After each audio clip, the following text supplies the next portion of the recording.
Good morning, colleagues, senators, and central staff members, and our listening and viewing audience. The Committee on Rules and Judiciary hearing for Wednesday, June 25th, 2025 is hereby called to order. Before we proceed to roll call, I would like to remind everyone that on June 1st, we officially began the hurricane season. Now is the time, if you have not done so already, to prepare for another hurricane season that may come through our area, any type of hurricanes. While we pray against any impacts by hurricanes, we do have wind and rain system. So be sure to secure supplies for your pantry, cleaning supplies, make sure your prescriptions are up to date, remove any debris or possible flying objects from your yards. This season may be an active season according to NOAA, the National Oceanic and Atmospheric Administration. Hurricane season ends on November 30th. The month of June is recognized as Caribbean American Heritage Month, which celebrates Caribbean immigrants and their descendants in government, sports, entertainment, and artistic accomplishments. We see numerous Caribbean nationals achieving fantastic things around the United States. Our voices are heard and are part of the nation's conversation. As Caribbean national, we have a lot to celebrate. I would like to say a special thank you to the businesses, agencies, and organizations that have partnered with my office to provide employment placement opportunities for our students during the summer. Our employer partners include One Communications, Triple H Ranch, Lime Tree The Market, WSTA Radio, St. Thomas, St. John Boys and Girls Club, Catholic Charities of the Virgin Islands, the Legislature of the Virgin Islands, and the U.S. Virgin Islands Hotel and Tourism Association. Special thanks to my staff for working with the students and parents to secure opportunities through my office. Summer Youth Employment Opportunity Program. My program not only provides employment opportunities and experiences, we educate our students on business etiquette, and midterm, we also provide a brief workshop on financial literacy. To date, we have 18 young people participating in my office's Summer Youth Employment Opportunity Program. I want to take special note to recognize two of my young people, our young people, who are here with me today, and they are seated directly behind of me. I will begin first with Miss Tanise LeBlanc. She is a recent graduate of the Ivana Udorakan High School with honors. She has enjoyed participating in her extracurricular activities such as National Honor Society and Future Business Leaders of America. From being an active member of the Oasis Church of God of Prophecy, she attends church with her family every Sunday and even assists with the media teams projecting screens and cameras. She planned to attend the University of the Virgin Islands and transfer to a university in Georgia to continue her studies in hope of pursuing her dreams to be in the medical field and become an ultrasound technician. So we are very proud to have Ms. LeBlanc returning with me. She actually did an internship in my office earlier this year, and she wanted to have an opportunity to work with me again and our office. So we want to say thank you so much, Ms. LeBlanc.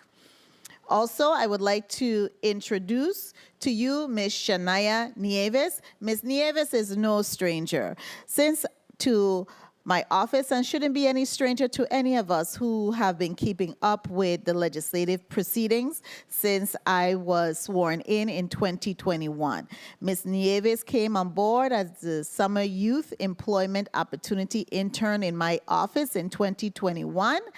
And she just recently graduated from Savannah College of Arts and Design with a bachelor degree in fine arts in fashion marketing and management, and graduated magna cum laude.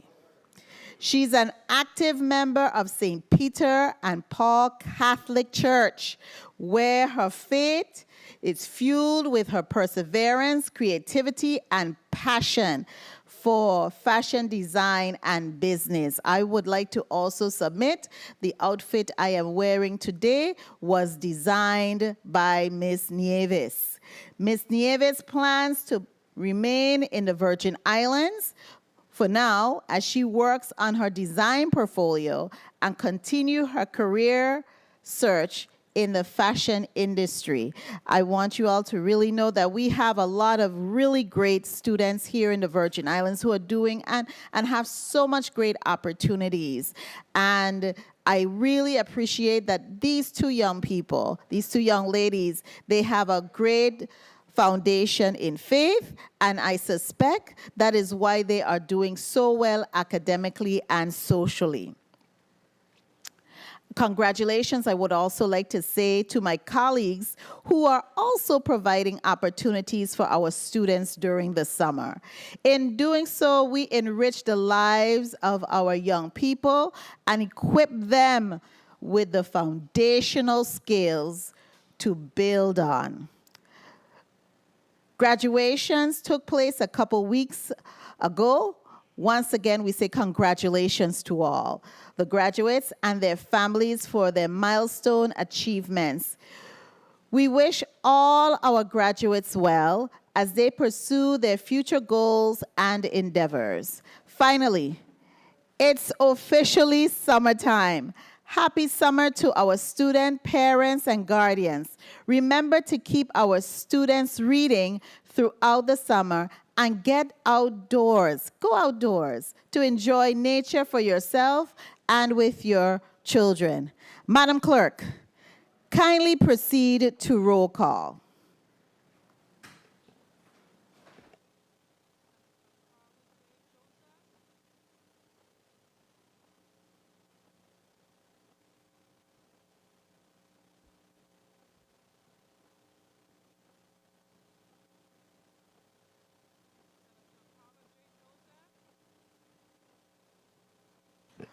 We're going to take a 1-minute recess. Okay, so just give her the guidance to speak into the mic. This is her first time. Yeah, hold the mic. Hold the mic. It's on. Oh, okay. Okay, thank you.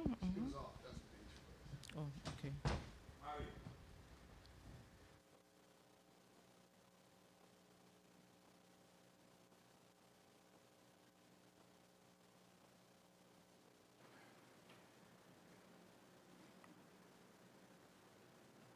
We are back on the record. Madam Clerk, kindly proceed to roll call. Carla J. Joseph. Present. Senator Kenneth L. Gittins. Senator Gittins, absent.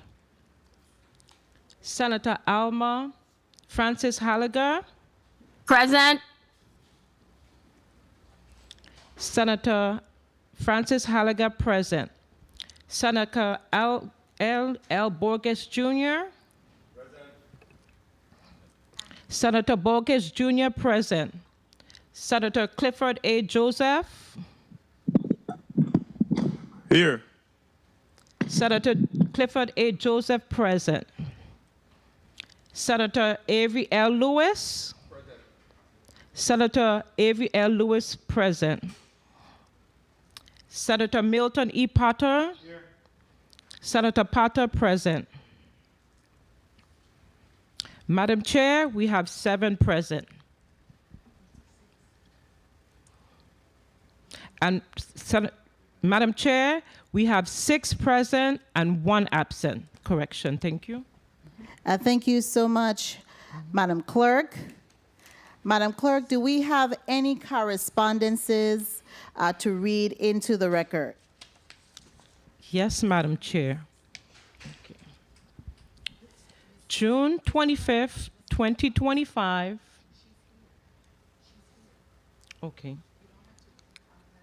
Madam Chair, there's no correspondence to read to the record. Thank you so kindly, Madam Clerk. Madam Clerk, Welcome. Please proceed to reading today's agenda into the record. Okay. Block number 1, 10 a.m. to 11:30 a.m. Bill number 36-0032. An act amending Title 33, Virgin Islands Code, Subtitle 3, Chapter 111, Section 3080, by limiting the salary amount used to compute the service retirement annuity for the governor and the lieutenant governor of the Virgin Islands, proposed by Senators Kirk A. Vellet and Ray Fonseca.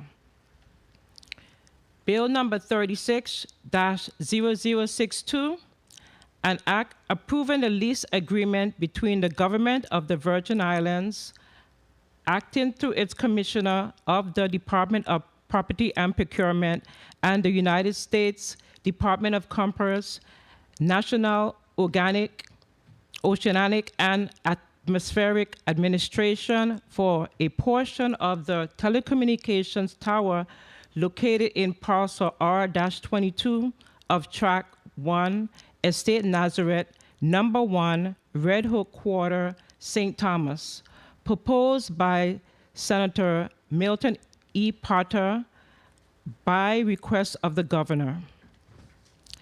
Bill number 36-0098, an act approving a lease agreement between the government of the Virgin Islands, acting through the Commissioner of the Department of Property and Procurement, and Caribbean Buzz, LLC, for a portion of remainder parcel number 3B, Estate Susanna Berg, 17A, Cruise Bay Quarter, St. John, Virgin Islands, for the purpose of operating and managing a helicopter transportation service at the existing helipad and for other permitted purpose.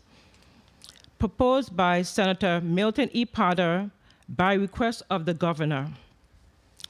Madam Chair, this concludes the reading of Block 1. Thank you so kindly, Madam Clerk. For the listening and viewing audience, we have today a total of 4 blocks to be considered and a total of 17 bills on this agenda. Our committees have been very much active. We have bills that came out of the Committee on Budget and Appropriations. We have bills that came out of the Committee on Homeland Security, Justice, Education, and Workforce Development, as well as the Committee on Health and Hospitals and Government Operations, Veteran Affairs, and Consumer Protection. The 36th Legislature of the Virgin Islands committees have been really, really active. I want to take this opportunity to recognize Mr. Majority Leader, Senator Kurt Vialet, and he's a non-committee member who is here with us today. In saying that, who speaks on Bill number 36-0032? I do, Madam Chair. Senator Viale, Mr. Majority Leader, kindly proceed. Thank you, Madam Chair. Good morning to the people of the Virgin Islands. Good morning, colleague. I offer Bill number 36 as 0032, an act amending Title 33 Virgin Islands Code, subtitle 3, Chapter 111, Section 3080, by limiting the salary amount used to compute the service retirement annuity for the Governor and Lieutenant Governor of the Virgin Islands. Colleagues, what this bill does is that it caps the amount that a governor or lieutenant governor can receive as an annuity after they leave office. Presently, the way that the code is written, the governor receives 80% if he serves 2 terms of his salary. If he serves 1 term, he receives 40%, literally, of his salary. What this bill does is that this bill puts a cap on the calculation of that 80 and that 40%. And it places the cap at the present salary that the governor is making, which is $150,000. So it caps it at 150, and if they serve 2 terms, they'll get 80% of the 150,000, and the lieutenant governor would get 80% of the 125,000. This is done because the government retirement annuity comes from the general fund. And what this does is that it protects the amount of money that would be distributed from the fund in the event any governor in the future is supposed to receive a raise. This is done similar to what is taking place with all government employees, in which employees are capped at $65,000.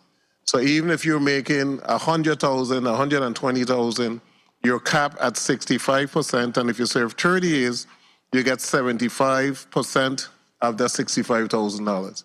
So what this does is literally align the way that retirement is calculated for the governor, lieutenant governor, similar to the way it's calculated for the regular GVI employee. This does not reduce the amount of annuity that this governor or any other future governor is going to be able to collect from what those governors in the past have collected before. So we have governors who have served 2 terms who are presently retired and making $120,000, and this is just going to maintain that amount is going to move forward in terms of the calculation. And it's also going to make sure that if there's any move to ever raise the amount of retirement that the governor, lieutenant governor is going to collect, that it would have to come back to the legislature because the cap is now embedded in Title 33. Thank you so much, Madam Chair. Thank you so kindly, Mr. Majority Leader, for that explanation. The chair will now recognize the bill sponsor of bill number 36-0062 to make your introductions. Thank you so very much, Madam Chair. Madam Chair, I offer bill number 36-0062 by request of the governor. As indicated, this bill is an act approving the lease agreement between the government of the Virgin Islands, acting through its commissioner of the Department of Property and Procurement, and the United States Department of Commerce, the National Oceanic and Atmospheric Administration, for a portion of the telecommunications tower located on parcel R22 of track 1 of the estate Nazareth, number 1 Red Hook quarter on St. Thomas. So, you know, the NOAA, which is the National Oceanic and Atmospheric Administration, performs a critical role in providing weather-related services for the people of the territory, the people in this region. And this bill just allows, this very important agency to continue to provide vital weather-related services to the people of the Virgin Islands. As you know, we are very vulnerable for natural disasters, hurricanes, and the like. So this bill would really allow NOAA to have the and necessary towers, infrastructure to continue to perform its duties. I am asking my colleagues to support this bill at the appropriate time. Thank you very much, Madam Chair. And thank you so much, Mr. Senate President, for that introduction. Who speaks on behalf of Bill number 36-0098? I do, Madam Chair. Mr. Senate President, Ms. Milton Potter, kindly proceed. Thank you, Madam Chair. This bill really provides approval of a lease agreement between the government of the Virgin Islands through the Commission of Property and Procurement and Caribbean Buzz LLC for a portion of remainder parcel number 3B in Estate Susannaburg on the island of St. John. And that is for the purpose of operating and managing a helicopter transportation service at the existing helipad and for other permitted purposes. As you know, this organization is a locally run entity. It is an opportunity for business expansion for this organization. And as part of the discussions, the entity has agreed to explore the feasibility of providing medical transportation services from St. John to the hospital facilities on the neighboring island of St. Thomas. At the appropriate time, I'm asking my colleagues to vote in the affirmative for this bill. Thank you very much, Madam Chair. And thank you so kindly, Mr. Senate President Milton Potter, for that introduction. And also at this time, I would like to recognize the Vice Chair of the Committee on Rules and Judiciary, Kenneth Gittins. Madam Clerk, could you tally and give us the total amount of members present for the meeting? The total amount is 7 present. Very good. Mr. Vice Chair, I heard that you have a point of inquiry. Kindly proceed. Thank you, Madam Chair. Good morning to all. Do we have legal counsel on the floor? I need to get some clarity with Bill number 36, that's 0098, as the 34th Legislature had already passed legislation through Act 8600 through Bill number 34, that's 0262, on the same property. And I just need some clarity to ensure that we're not doing anything that we shouldn't, because there's no repeal of this act. Okay. So what we'll do, thank you so much, Senator, for that. What we'll do is take a brief recess, and we will come back so we'll have legal counsel come before us. The committee... Okay, you could, in the meantime, you could have them just review Act number 8600, which was Bill number 34, that's 0262, as it pertains to the same property at number 3B, Estate Susannaburg, number 17A, Cruise Bay. I'm sure legal counsels are monitoring, and they will be up to have a discussion on that. We will take a 3-minute recess. The committee stands in recess for 3 minutes.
And we are back on the record. I believe we have legal counsel present in the St. Croix conference room, the Fritz Elowitz St. Croix conference room. Attorney Mills Williams, can you speak on the issue at hand relative to what the vice chair brought up relative to the bill that we are considering, Bill 36-0098, which is a similar, it is the same parcel, and Act number 86000. Madam Chair, can the question please be repeated for the record? Mr. Vice Chair, could you repeat the question so that legal counsel is clear? Thank you, Madam Chair. I just wanted clarity to ensure that we weren't duplicating any efforts. Both Bill 36-0098, which we're considering today, speaks to a portion of remainder parcel number 3B, Estate Susannaburg, 17A, Cruise Bay, St. John. for the purpose of operating and managing a helicopter transportation service. And also through Act 8600, which was Bill number 34, that's 0262, we had also passed legislation for a portion of the same remainder of parcel number 3B, Estate Susannaburg, number 17A, Cruise Bay Quarter, St. John. I just wanted to make sure that I'm not sure how big the entire property is, but to just make sure that we weren't overlapping, and the fact that we don't have anyone here from the Department of Property and Procurement. I just want to make sure that we weren't duplicating efforts. But I do see that it says a portion of. So may we proceed with this as such, with the assumption that the property is big enough that it can be split, because I don't see the map for this property. Can we proceed, counsel, with this as written? Both just stating a portion of the remainder of parcel 3B, Susannaburg. Through the chair to Senator Giddens, yes, you can proceed. Please speak to two different portions of 3B, Susannaburg. One is for 9,000 US square feet and one is for 400 US square feet. So as written, you can proceed on this. Okay, so it's your understanding that, okay, because it's two different sizes, that it wouldn't overlap into the other. No, that's not what I'm stating. I'm stating that as written, property and procurement saw fit to lease these two different properties or portions of this property. Okay. Okay, I'll accept the portion of the property and just assume that it's not overlapping. Thank you, Madam Chair. Thank you also, Attorney Mills Williams. I want to recognize the presence of non-committee member Novell E. Francis Jr. and Senator Francis Jr. is the chairperson of the Committee on Budget, Appropriations, and Finance, which did the extensive vetting of this bill in question, 36-0098. Senator Francis Jr., you're recognized for your point of information. Thank you very much, Madam Chair, and good morning. And again, I appreciate my colleagues' again clarity in this particular issue in respect to the same parcel that's being designated for this additional lease here. Based on presentation that was made in the Committee of Budget, Appropriations, and Finance on May 23rd, the Property and Procurement was there. All of the lease agreement information was provided to the legislature, which denotes a depiction of the property along with the tracts. There is 2 tracts of land as indicated there. Actually, it's a total of 4 tracts. However, this lease agreement speaks to the second tract, and a map is available, and I'll forward the additional information to the senator for his review as well and his satisfaction that in fact that this matter was properly vetted in the Committee of Budget, Appropriations, and Finance, and now here in as procedurally in the Committee of Budget, in Rules and Judiciary as a clearinghouse as we move this measure forward. So, I appreciate his concern, but rest assured that in fact, this matter was properly vetted within the Committee of Budget, Appropriations, and Finance. Thank you. Thank you so much, Senator Francis. I just want to note that all of these records are part of our public drive, and anyone can look and see what these parcels are. The lease agreement is on the legislature's public drive as part of supporting documentation that goes along with bill number 36-0098. That is the modus of operandi at the legislature and how we proceed. At this time, I would like to Colleagues, we're going to go into 4 minutes debate on this block and in every block. I just want you to know if you don't have to talk for 4 minutes, because all of these bills were vetted.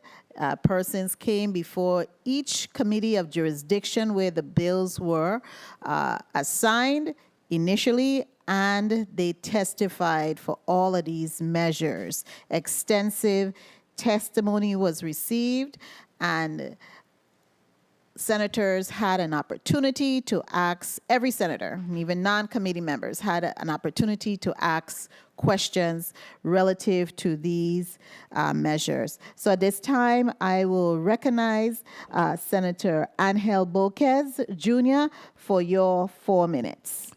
Thank you, Madam Chair. Good morning, Madam Chair. Good morning, colleagues. Good morning to the listening and viewing audience. Good morning, Central staff. I rise in support of all the measures in this block. I want to start with Bill number 36-0032. I support this measure because it brings fairness and setting a reasonable cap for annuity calculations for our top officials.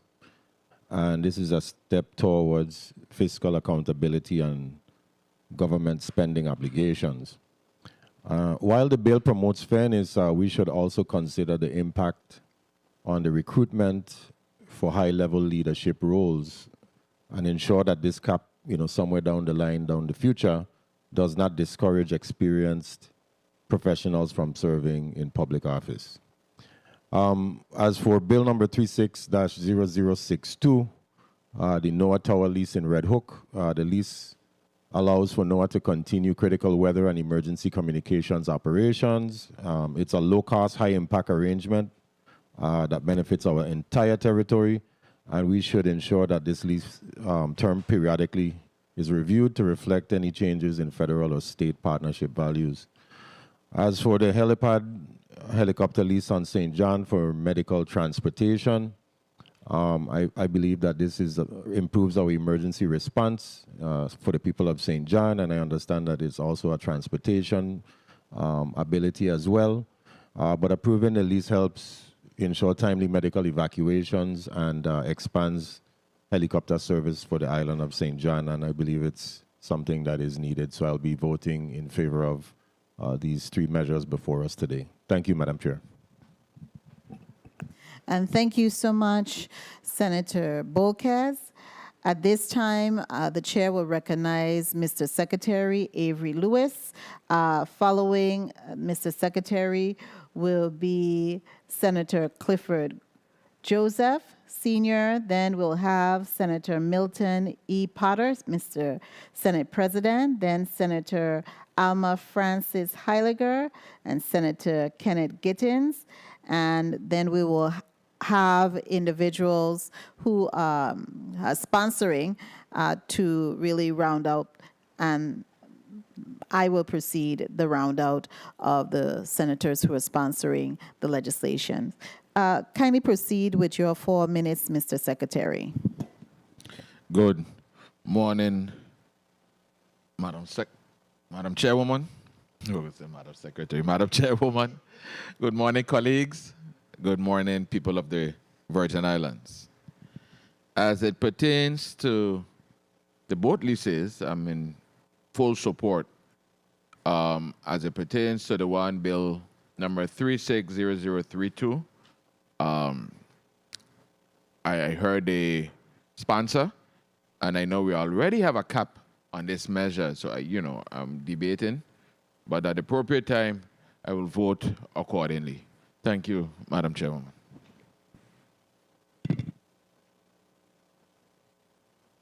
Thank you so much, Mr. Secretary. The chair will now recognize Senator Clifford Joseph Sr. Senator Joseph Sr., you're recognized for your 4 minutes. Yes, thank you, Madam Clerk, and good morning to you and good morning to the listening public. I stand in support of all 3.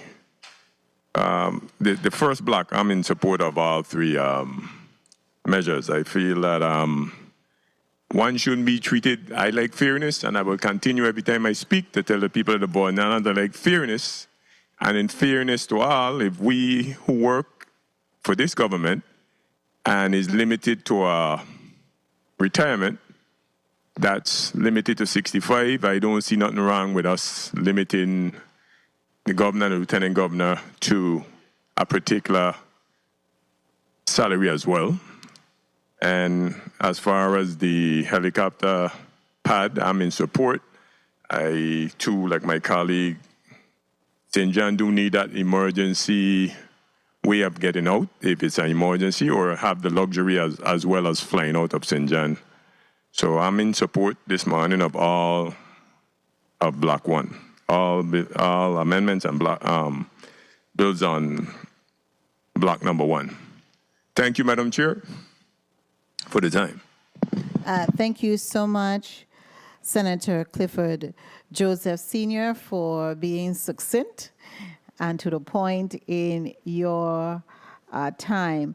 The chair will now recognize Senator Alma Francis Heiliger. Senator Francis Heiliger, I know she's joining us virtually. She may have dropped off. The chair will now recognize Vice Chair, Senator Kenneth Gittins. Thank you, Madam Chair. At the appropriate time, I'll vote on these measures. Thank you. Thank you so kindly, Senator Gittins. I'm here, Madam Chair. You're there? Yes.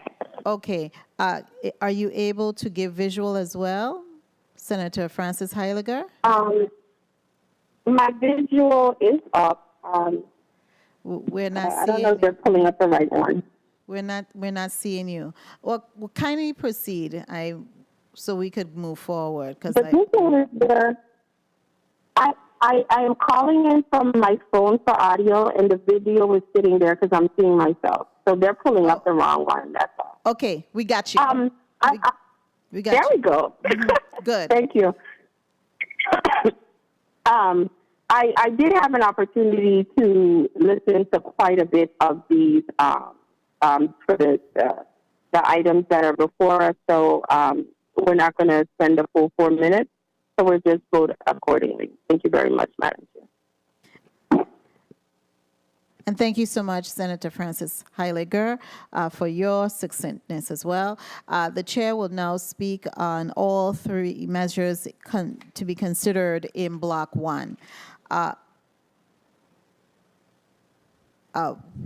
One moment, almost forgot the quiet gentleman here, Senator Novell E. Francis Jr.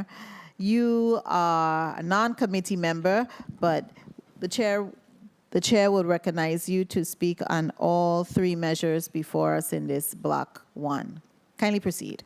Thank you very much, Madam Chair. I thank you for the opportunity. Again, I'm in support. I'm not a member of this committee. Nonetheless, at the appropriate time, I'll be taking the vote in the affirmative for the three measures that is scheduled in Block number 1. Of course, the two of the leases came before the Committee of Budget Appropriations and Finance, where they were properly vetted and voted out into this committee. Again, it adds revenues to the government coffers in one instance with the helipad that is being designated there, as well as the other, provide telecommunication by NOAA and be able to provide us with weather forecasts, not just us, but also other locations geographically throughout the Caribbean and the U.S. as well. So I will be voting at the appropriate time in the affirmative when these measures come before us at general session. Thank you very much, Madam Chair, for the time and opportunity. Thank you so much, Senator Francis, for your background information and history regarding two of the measures that are before us. This time, the chair will take her 4 minutes, which I'm sure is not going to be very long. I just want to commend all of the sponsors of these pieces of legislation. The first bill, Bill 36-0032, which brings a level of parity for our governor, lieutenant governor, to collect their annuity along with what is the standard for us as government workers. I think that is applaudable. We want to assure that, especially knowing that we don't have a fixed funding source outside of the general fund. The general fund is used to pay the annuity for our lieutenant governor and governor. So we want to make sure that that is stabilized at a fixed level so that when we're proceeding and having discussion on our budgets and we're doing markups, we don't have to go back and forth and do recalculation. So I really appreciate that portion of it. And then bill number 36-0062, which is a lease agreement from the National Oceanic and Atmospheric Administration. I did attend the committee hearing on this measure and did understand clearly what they were trying to do. And this is a necessary bill so we can have that entity monitor what is transpiring as far as windstorms and the like in the Virgin Islands, and so that they could monitor that. And so I am not opposed to it.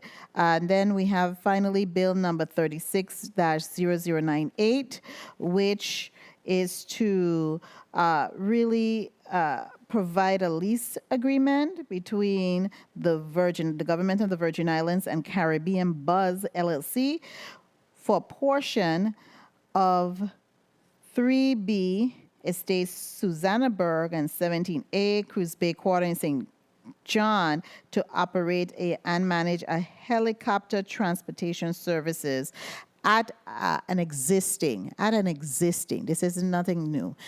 This helipad already exists, and so of course they would like to operate that helipad, and that could provide critical needed emergency transportation, also tourist transportation, and bringing economic stimulus into St. John as an experience for our visitors, and even an experience for those of us who are residents. So I'm in support of all three measures in this block. As I mentioned, all three measures receive extensive vetting in their committees of jurisdiction, which included the Budget, Appropriations, and Finance Committee. All three were in that committee. And so if we don't have any other matter, we can proceed. We have one of the bill sponsors. He's sponsoring two of the bills on the agenda. Mr. Senate President Milton E. Potter, you're recognized for your 4 minutes.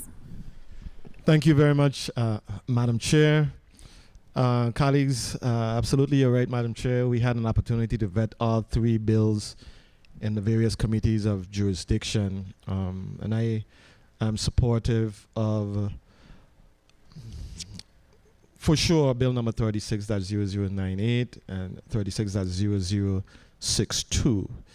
Hesitate slightly regarding bill number 36-0032, not that I am not supportive of making some pension reform, some adjustment to the, the way that the annuity process works for the governor and the lieutenant governor. But I think we ought to look at a comprehensive pension reform, not just the governor and the lieutenant governor.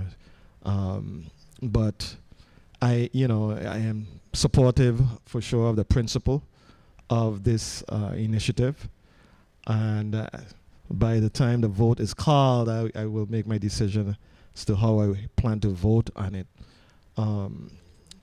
Regarding the other two bills, as I mentioned, I think both of them represent opportunities, one for economic development, that's the Caribbean Buzz lease on the island of St. John.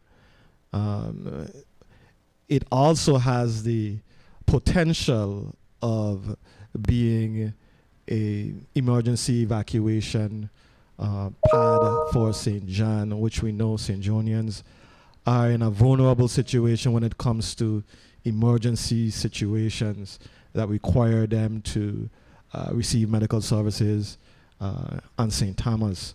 So while the entity Caribbean Buzz did not have a formal commitment with the government of the Virgin Islands, with the hospitals to do so, the feedback that we got was that there were plans to have some discussions to make that a reality. So, Madam Chair, at the appropriate time, I will absolutely vote on all three initiatives in this block.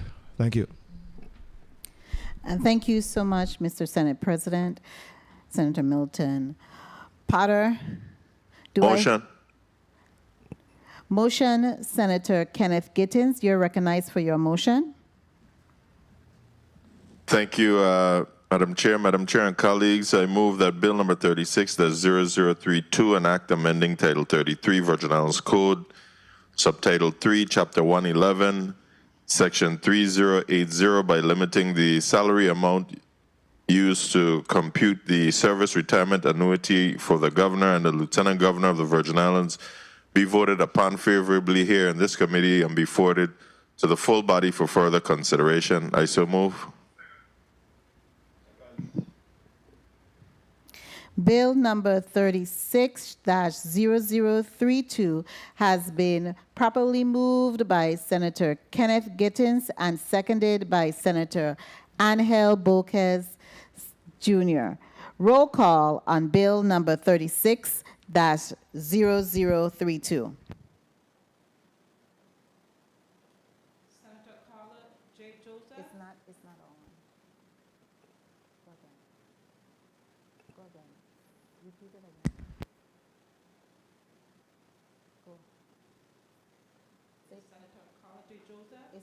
It's still not on.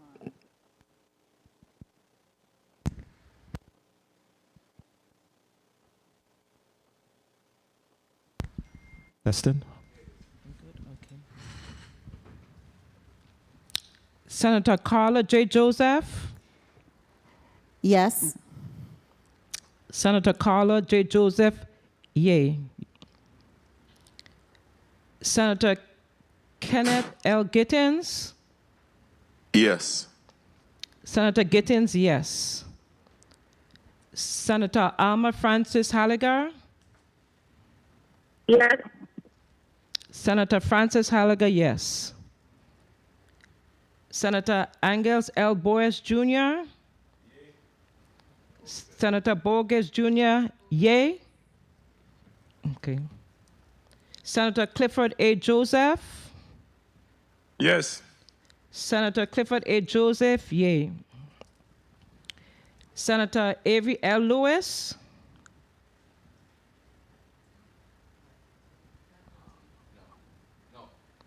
Senator Avery L. Lewis, no. Senator Milton E. Potter.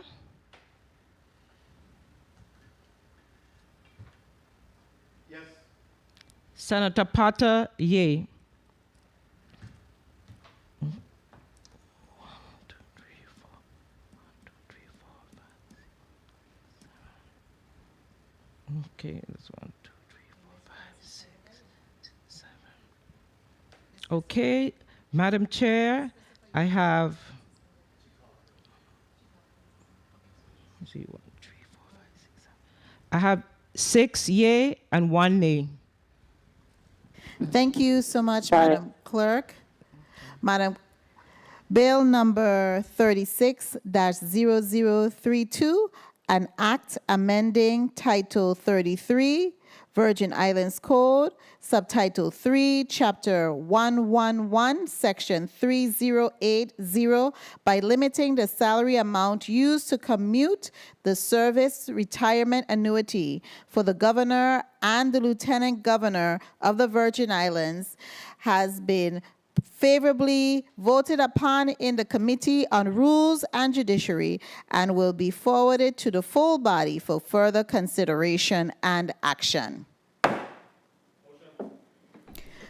Motion, Mr. Senate President Milton Potter, you're recognized.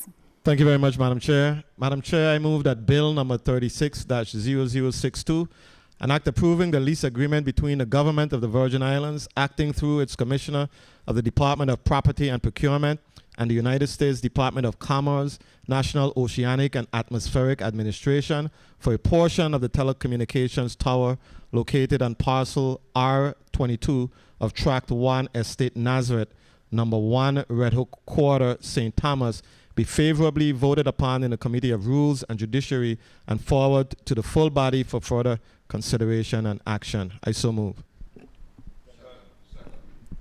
Bill number 36-0062 has been properly moved by Senator Milton E. Potter and seconded by Senators Angel Boquez Jr. and Avery Lewis. Roll call on Bill number 36-0062. Senator Carla J. Joseph? Yes. Senator Carla J. Joseph, yes.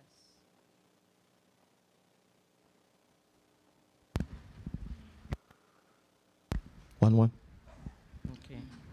Thank you. Okay. Senator Kenneth L. Gittens?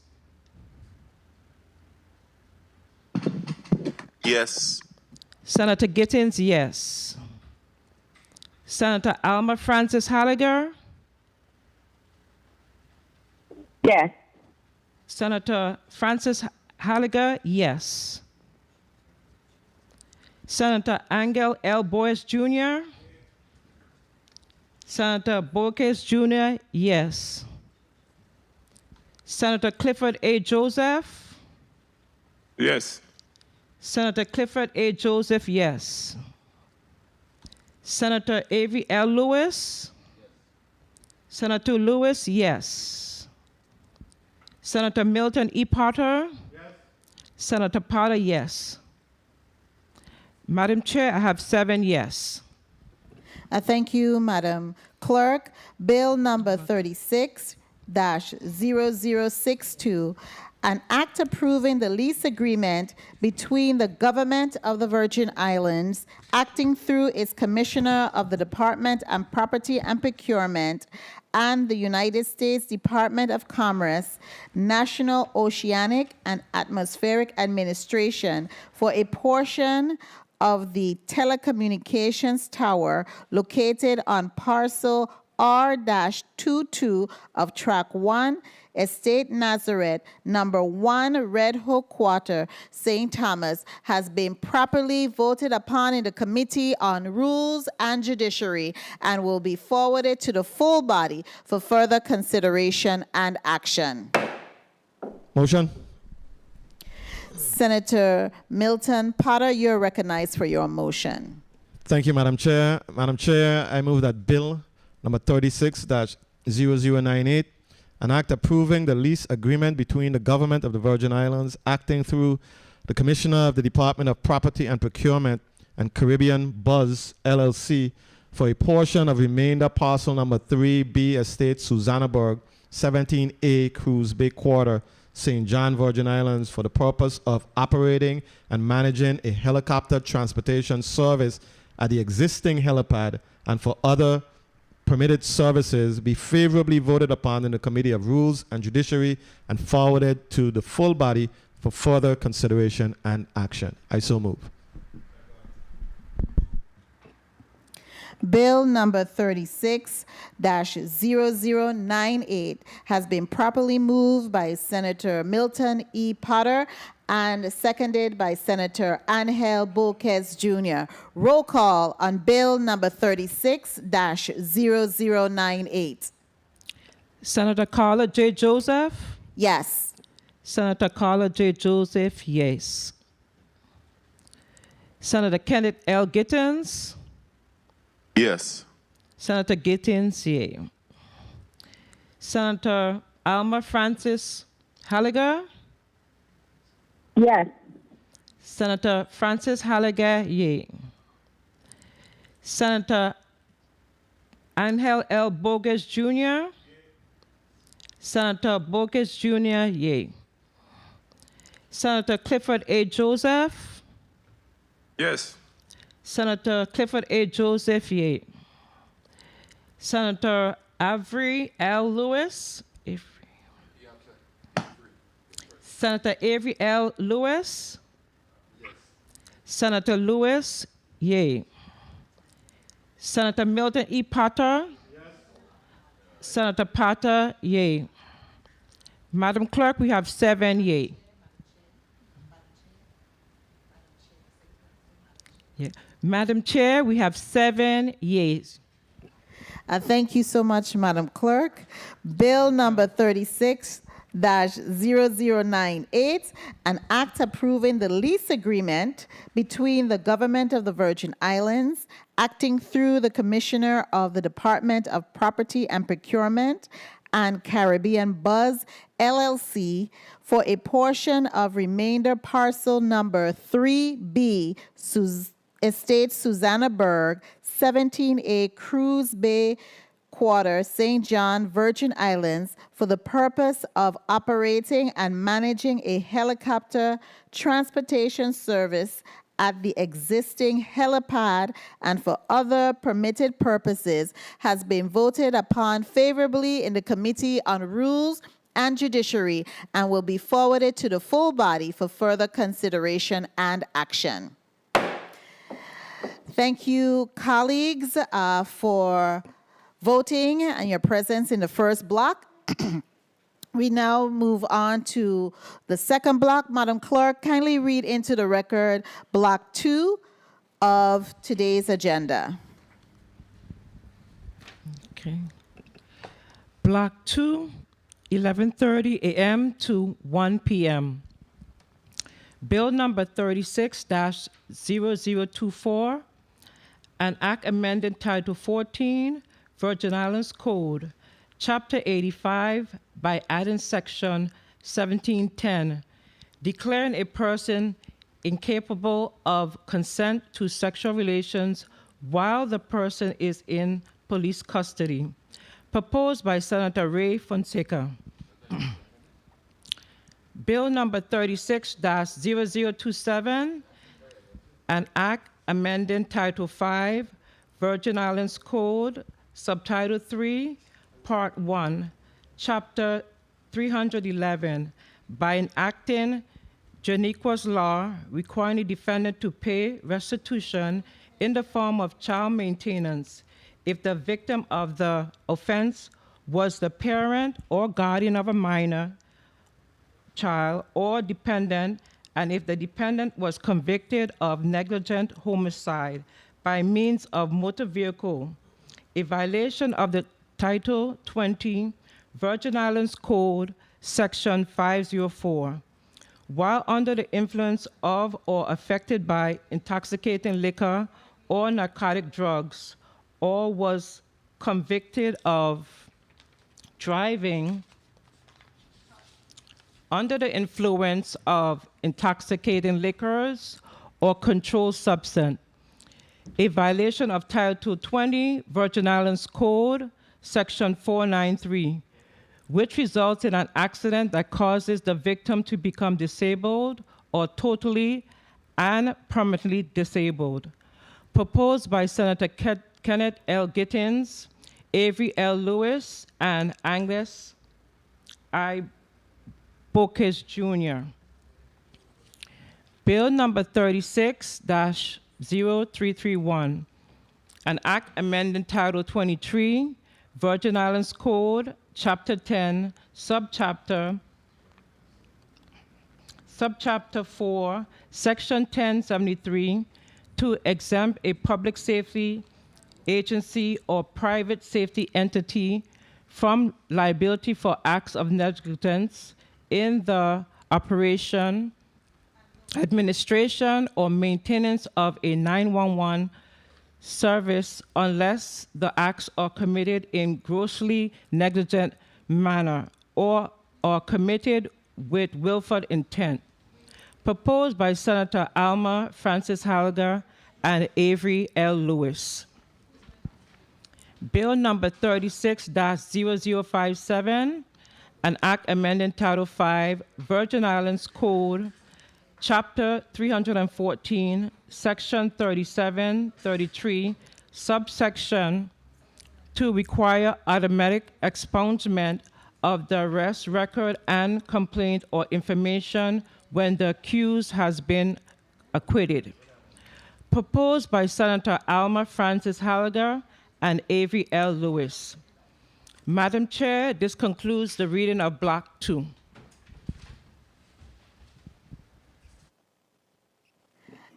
Thank you so much, Madam Clerk, for reading all of that. At this time, who speaks on behalf of Bill number 36-0024? I do, Madam Chair.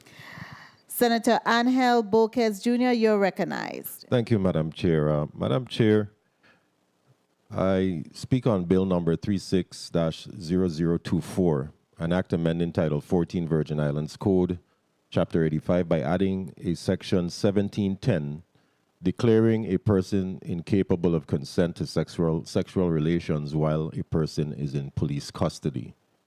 I support this bill because it speaks to individuals in custody who are not in a position to give true consent. This bill protects vulnerable individuals and ensures our justice system is guided by integrity and accountability. We must also ensure that officers are properly trained on these changes to prevent confusion or liability during enforcement situations. This bill was heard previously, and the recommendations of the committee have been adhered to in the form of an amendment which speaks to some of the concerns that were brought about in the previous committee in the form of amendment number 36-348, which would insert including traffic stops and questioning pursuant to an investigation after persons are detained. Some of these provisions also change police officers to law enforcement official so that there's a broad spectrum of definition concerning law enforcement officers and not just police officers. So that would cover the full spectrum to cover individuals who are working the penitentiary as well. Thank you for the time, Madam Chair. Thank you so kindly, Senator Boquez, for that introduction. At this time, who speaks on Bill number 36-0027? I do, Madam Chair. Kindly proceed, Mr. Vice Chair. Thank you. Good morning to all once again. I'm pleased to formally introduce this vital piece of legislation through Bill number 36-0027, also known as Janiqua's Law, which speaks to amend Title 5 of the Virgin Islands Code. This bill addresses the profound and long-lasting consequences of negligent, reckless, or impaired driving on families in our community. This bill, which was approved by the Committee on Homeland Security, Justice, and Public Safety, I believe somewhere around the latter part of May, aims to provide long-term support for children who lose a parent or guardian due to a reckless or impaired driving incident. A defendant convicted of negligent homicide or driving under the influence that results in death or permanent disability of a parent or guardian must pay child maintenance as restitution. Payments would continue until the child reaches the age of 18 or 19 if still in high school. This legislation introduces a restorative justice measure to hold offenders financially accountable for the long-term impact and their actions on the families they affect. We have all seen the tragic consequences that can result from driving under the influence, driving recklessly, or engaging in negligent driving behaviors. In cases where a victim of such an offense becomes disabled or permanently incapacitated, it is not only the victim who suffers, but families, particularly children are left without support, stability, and financial resources. This bill seeks to provide a measure of financial support to the minor children of those victims, ensuring that their basic needs, such as child maintenance, are met in the wake of such devastating losses.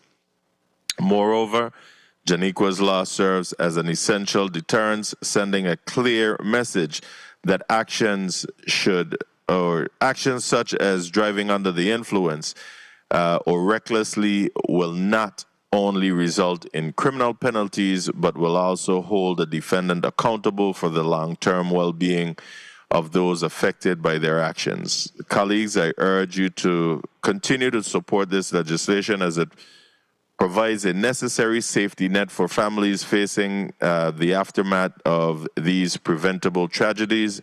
By enacting Janiqua's law, we are not only addressing the immediate consequences of impaired and reckless driving, but also taking a significant step towards reducing such behavior in our community.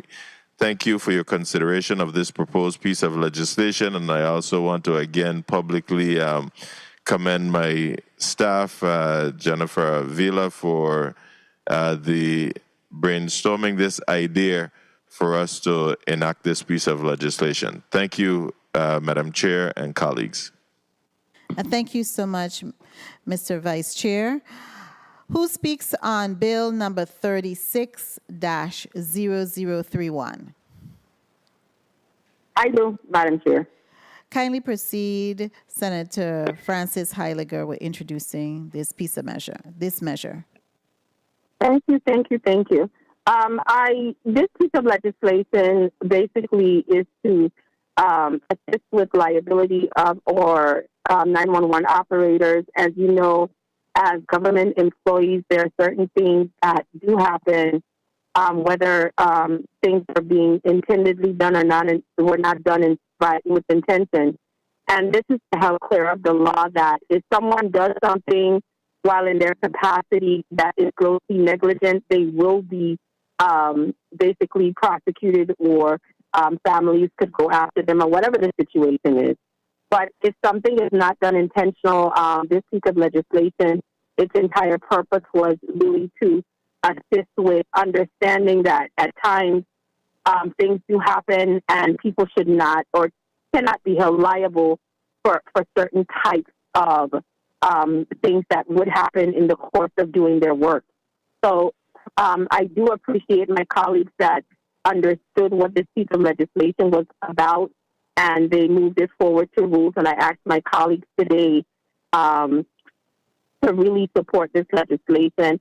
I also would like to thank my colleague, Mr. Lewis, for signing on to my legislation, and I encourage other senators to do so. This is just cleanup legislation within the code to really help our operators in regards to defining really the difference between doing something intentionally and non-intentionally. Thank you, Madam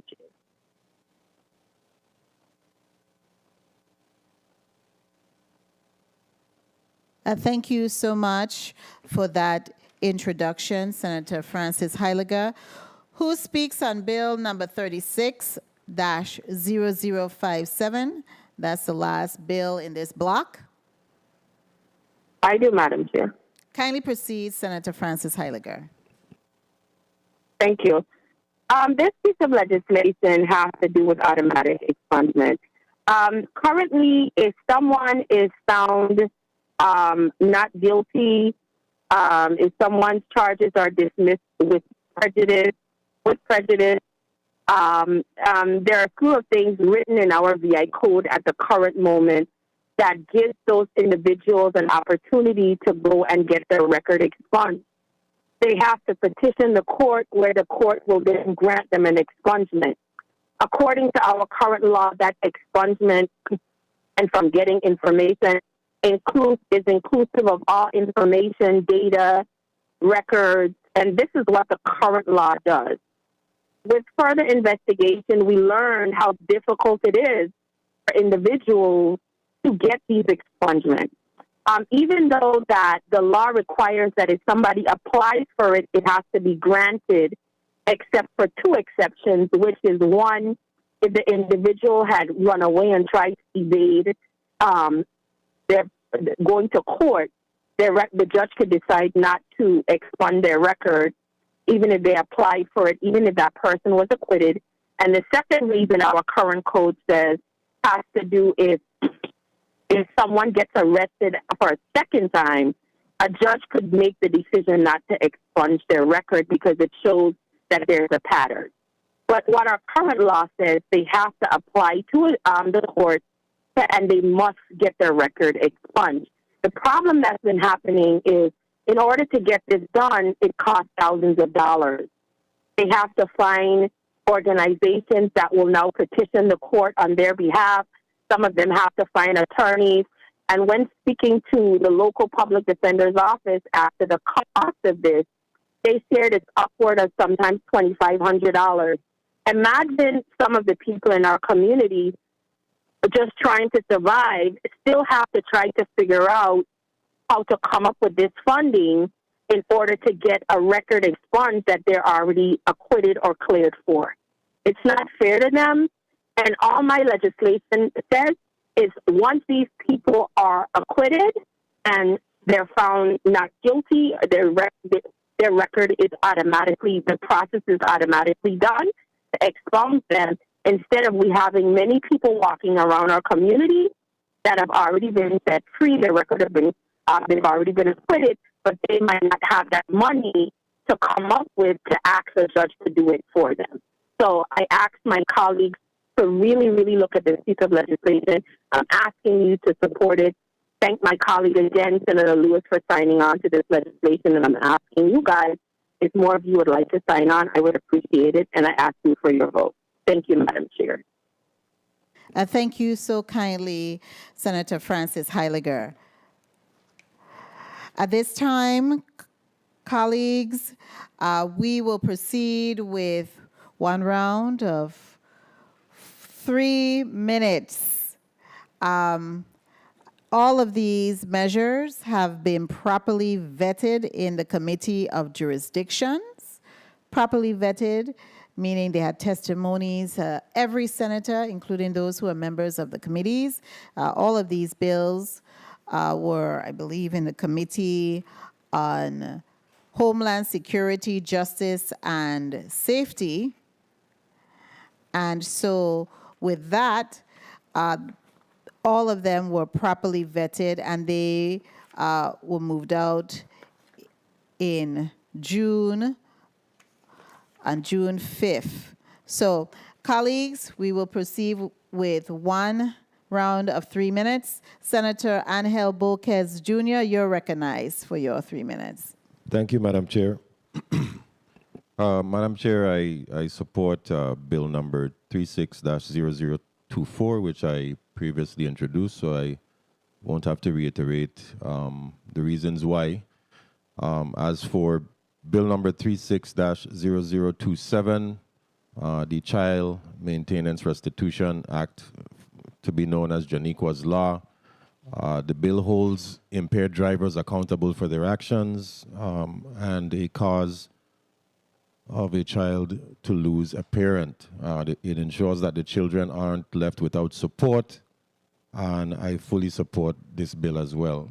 As for the Negligence Liability Reform Bill 36-0031, it protects emergency service providers from lawsuits over routine mistakes while holding them accountable for gross negligence. I think it's a balanced approach, and it helps strengthen our emergency response systems. As for 36-0057, if a person is found guilty, they should not have, is found not guilty, I apologize, they should not have to carry a public record of arrest for the rest of their lives. We've seen other reform bills pass through the legislature, and I believe that this one now covers another section where this incident frequently happens, and we're able to clean that up and provide future opportunities for individuals who just want to move on and go on with their lives and try to build a future for themselves. So I look forward to voting at the appropriate time. Thank you, Madam Chair. Thank you so kindly, Senator Bolkes. Senator Avery Lewis, you're recognized for your 3 minutes. Thank you, Madam Chairwoman. Good morning, again, colleagues. Good morning to the people of the Virgin Islands once more.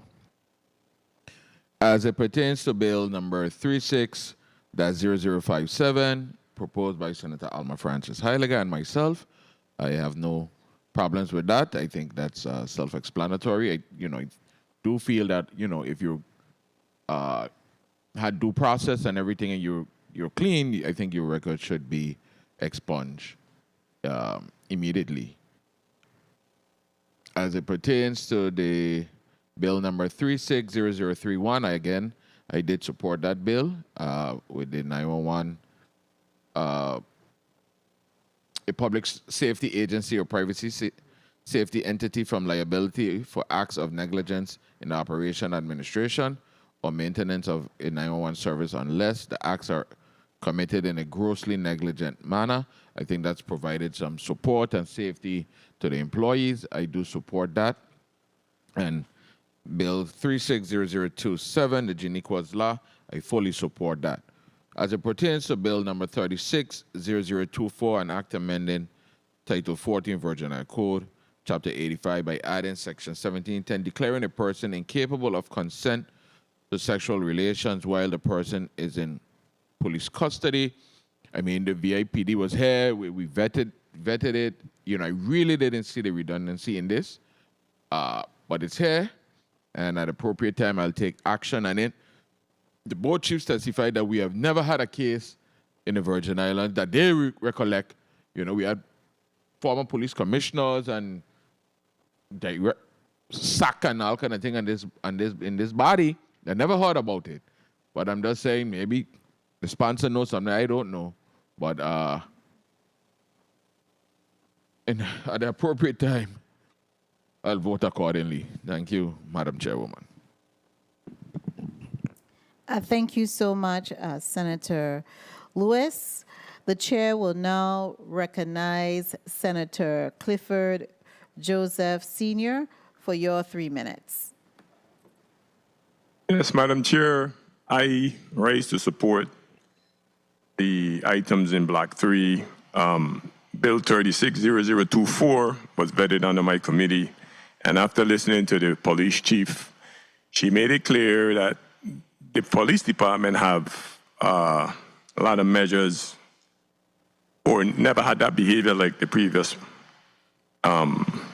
senator was saying. But what's clear is today we have peace officers in a lot of different divisions, and so after listening to her in that committee, I will support Bill 360024. Bill 360027, I strongly support for sure. Again, like I said, I like fairness, and I will continue to preach fairness in the Virgin Islands. So if you want to be negligent or under the influence and do either injured or take the life of somebody else and is convicted of such, you should be responsible for that young child that would be in need of support. Bill 360031, I'm in support of.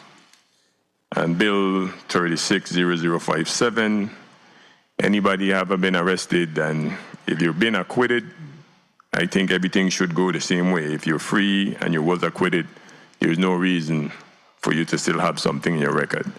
So at the appropriate time, I'll cast my votes. Thank you, Madam Chair. Thank you so kindly, Senator Clifford Joseph Sr. The chair will now recognize Senator Milton E. Potter for your 3 minutes. Thank you, Madam Chair. Madam Chair, I am in support of all of the bills in Block 2. Commend the bill sponsors for their vision in developing these bills. Bill number 36-0024. Clearly, when you have when you are in the custody of law enforcement, there is a power imbalance without question, and inherent in those situations, it makes true consent impossible. So I am in support of that bill, formally codifying that language that the bill sponsor proposed. Bill number 36.0027, which holds accountable those individuals, perpetrators who committed serious offenses, a negligent homicide by means of motor vehicle. This should be held accountable, and this is an opportunity for victims to receive some level of compensation for the pain and suffering that their survivors experienced.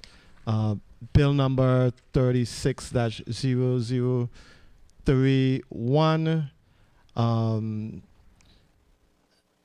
I am also in support of, and the final bill, bill number 36.0057. I think who feels it knows it. If you are convicted or accused by the criminal justice system, if the system of justice is what it say it is, if you are acquitted, likewise, you should not continue to be victimized by having that those records held over your head. So I think they are practical bills, and at the appropriate time, I plan to vote in the affirmative for all four of them. Thank you very much, Mr. Chair, Madam Chair. Thank you so much, Senate President Potter. At this time, the chair will recognize Senator Novell E. Francis Jr. for your 3 minutes. Kindly proceed. Thank you very much, Madam Chair. I too want to join in commending the bill sponsors for these legislation that's brought forth in block number 2, of course.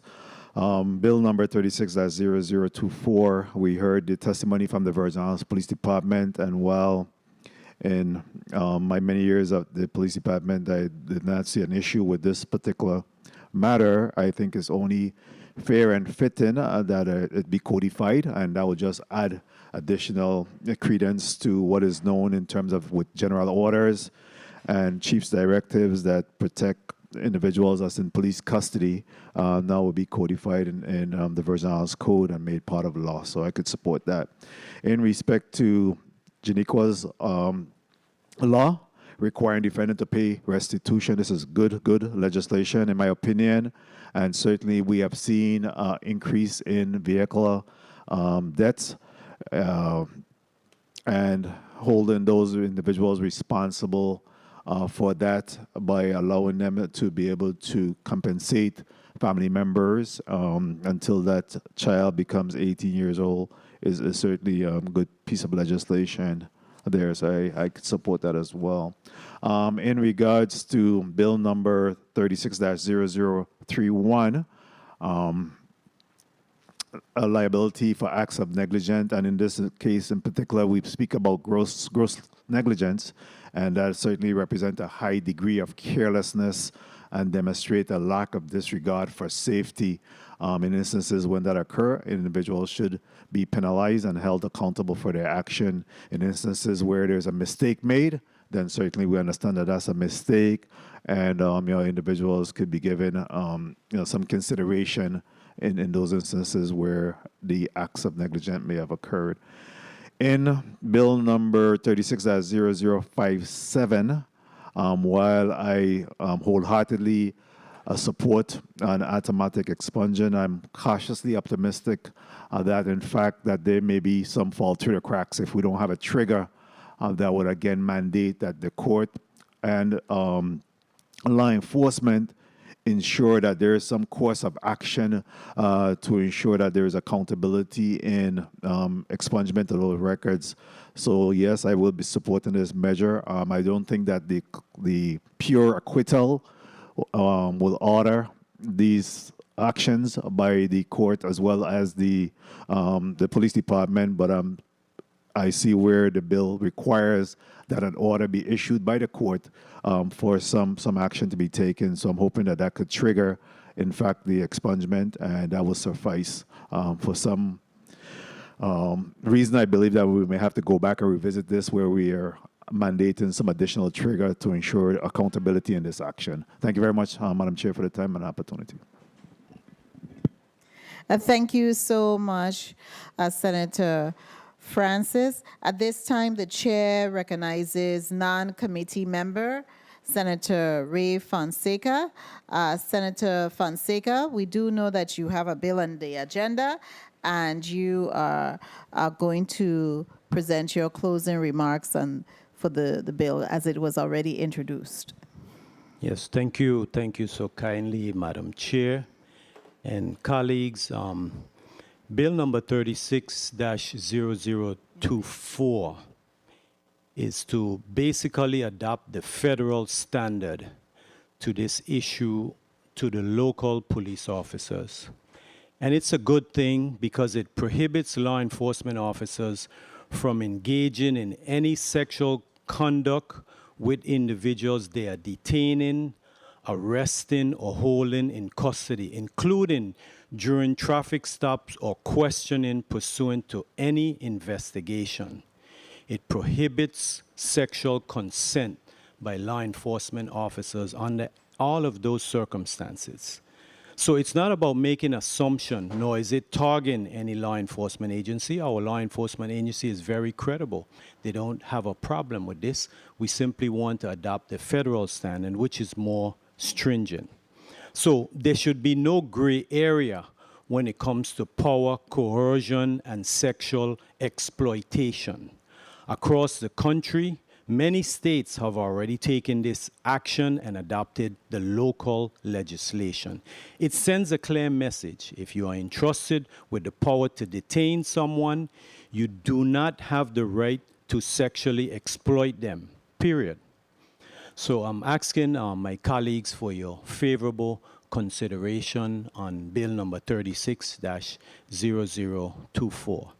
Madam Chair, I don't have a vote in this committee as I'm a non-member, but at the appropriate time, I too plan to support all of the bills in this committee, and thank you so kindly for the time.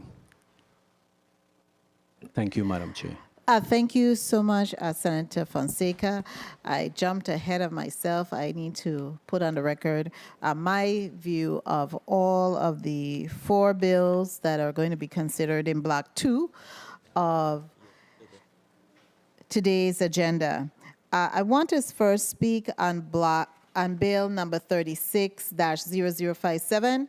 I am in full support of this measure regarding expungement of the arrest record of a person who is a complainant or information when the accused has been acquitted. This piece of legislation offers an opportunity for those individuals who have been arrested for that arrest to be excluded from their police record. I'm in full support because if you're acquitted of that crime and you now are seeking employment or even any type of federal job, and this arrest is still on your police record, it can prevent you from getting that job, even though you have been acquitted. So I'm in full support of that. I know it takes a long time sometimes to get that, a long process to get it off your police record. So hopefully this measure will expedite that process. Bill number 36-0031 regarding the 911 and to exempt them from certain liability acts of negligence. I am in support of that. I mean, sometimes we have human errors, but we also still have areas where they would still be liable. But this is pertaining to certain liability and acts of negligence. I'm in also support of Bill number 36-0027, which is the Janiqua law. When this provides, which I think is very much a change, and a needed change, a monetary restorative justice to the persons who are the victims of any motor vehicle, so that the person who actually committed it they have to pay some type of punitive monetary monies to the guardian or the parents of the victims. So that is, especially if it's a minor child. So that's very important. And then finally, Bill number 36-0024, which seeks to declare a person incapable of consent to sexual relations while the person is in police custody. We don't know. And it may happen because when you're arrested, you have feelings that you don't want to talk about your arrest. You don't want to have any, you feel victimized, even though you're arrested. You may feel that way. And so you have an opportunity because you are now in a custody and in an area sometimes where you're not familiar with, and persons may make overtures to you and ask favors of you to get certain things from you, so you could get certain favors while you're in the custody of law enforcement. Even though we don't have any record of it, that doesn't mean it didn't happen, and it doesn't happen. So I really want to appreciate and applaud the bill sponsor for being a visionary to make sure it's codified and let those persons, when they are arrested, they're still human beings and they're entitled to certain human rights, that they still have rights and they don't have to consent to any type of sexual relations while they were incarcerated with any form of law enforcement. At this time, I would like to recognize Senator Kenneth Gittins for your closing remarks. Thank you, Madam Chair. Colleagues, I too support the measures in this block, and I specifically want to take a moment to personally extend my deepest gratitude to all those who have provided testimony and valuable input into Bill number 36, that's 0027, which is known as Janiqua's Law, and thank them for their thoughtful contributions, which have been instrumental in shaping this piece of legislation and ensuring that it truly reflects the needs of our community. I would also especially like to express my heartfelt thanks to Janiqua's family for their unwavering support of this measure. I know that they continue to miss her deeply, and it is my hope that through this measure, they will find some, sort of peace and comfort in knowing that their efforts will help deter negligent behavior on our roadways and prevent others from experiencing the same or similar loss.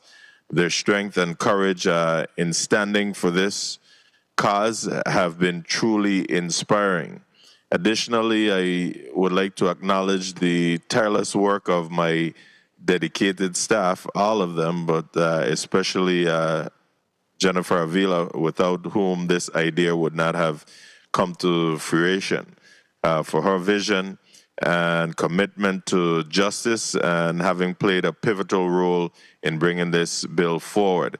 I also want to thank the Virgin Islands Police Department, the Department of Justice, and specifically to their Paternity and Child Support Division, and everyone else who have contributed to the creation and the passage of this important legislation.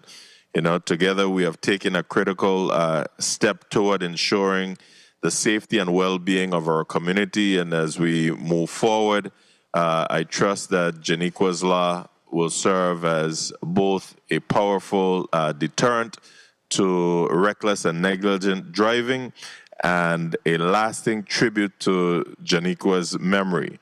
Again, I want to thank you all again. Thank you to everyone who has been involved in this process, and may we continue to work together to make our territory's road a safer place for all of us. God bless. Thank you.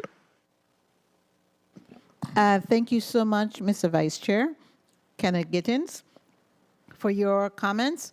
The chair will now recognize Senator Alma Francis Heiliger, for your 3 minutes. Kindly proceed.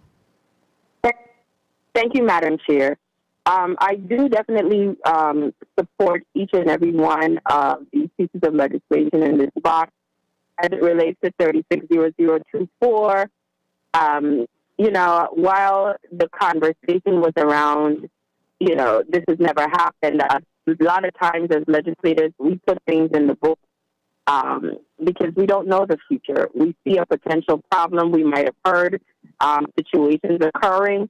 So I am more at times, while I do support that some government agencies focus on policy, laws such as this, I think, should be codified in the code. So there should be no question between policy and what actually is the law. 360029, I am 100% supportive. This piece of legislation, I had some concerns in regards to during the committee process where I was asking, would it then trigger not only potentially a criminal suit, a civil suit, and also this kicking in? The sponsor did share his thoughts on that, and I am in support of this legislation. The other two pieces, which I briefly spoke on before as the sponsor of them, 360031 and 360057, again, the difference between negligence and someone doing something intentionally or negligence are two completely different things, whether they do it willfully or just a mistake.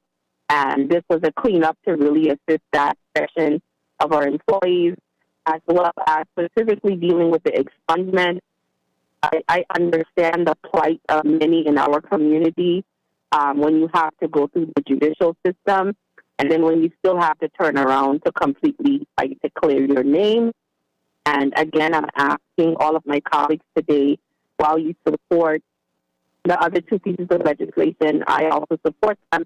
I am asking for support for 360031 as well as 360057. And I also encourage any of my other colleagues who wish to also sign on, please feel free and do so. Thank you very much, Madam. Thank you so kindly, Senator Francis Heiliger. The committee, we're going to stand in recess for about 5 minutes. We need to get a couple of amendments that were already submitted to legal counsel previously, and it's aligned with our rules to have them bring them forward for some amendments to some bills in this block. So the committee stands in. Yes, Mr. Vice Chair. Okay. Now I was going to ask if we could just proceed with the others that doesn't require an amendment, and then if we still need to recess for the amendments for the others, we can proceed. But I guess the decision is yours. It sure is, and we have already read it into the record how we are going to proceed this morning and in the agenda. So we are going to take a brief recess. Thank you so much. The committee stands in recess for 5 minutes.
And we are back on the record.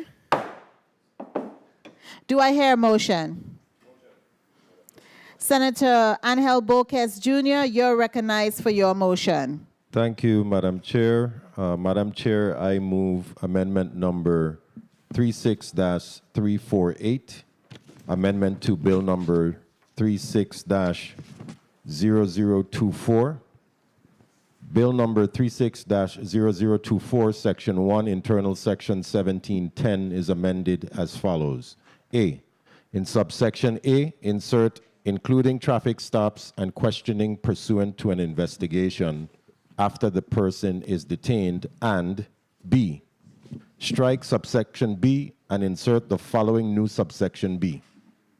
B, as used in this section. Motion, One. Senator Avery Senator Avery Lewis, you're recognized for your motion. Yeah, Madam Chair, I move to waive the reading of Bill Amendment number 36-348. So move. The motion has been, there's been a motion to waive the reading of amendment number 36-348, and it was moved by Senator Lewis and seconded by Senator Potter. Any hearing no objection, so ordered. I so move. I so move. Second. Amendment number 36-348 has been properly moved by Senator Boquez and seconded by Senators Lewis and Potter. Hearing no objection, so ordered. Motion, Madam Chair. Kindly proceed. Thank you, Madam Chair. Madam Chair, I move bill number 36-0024,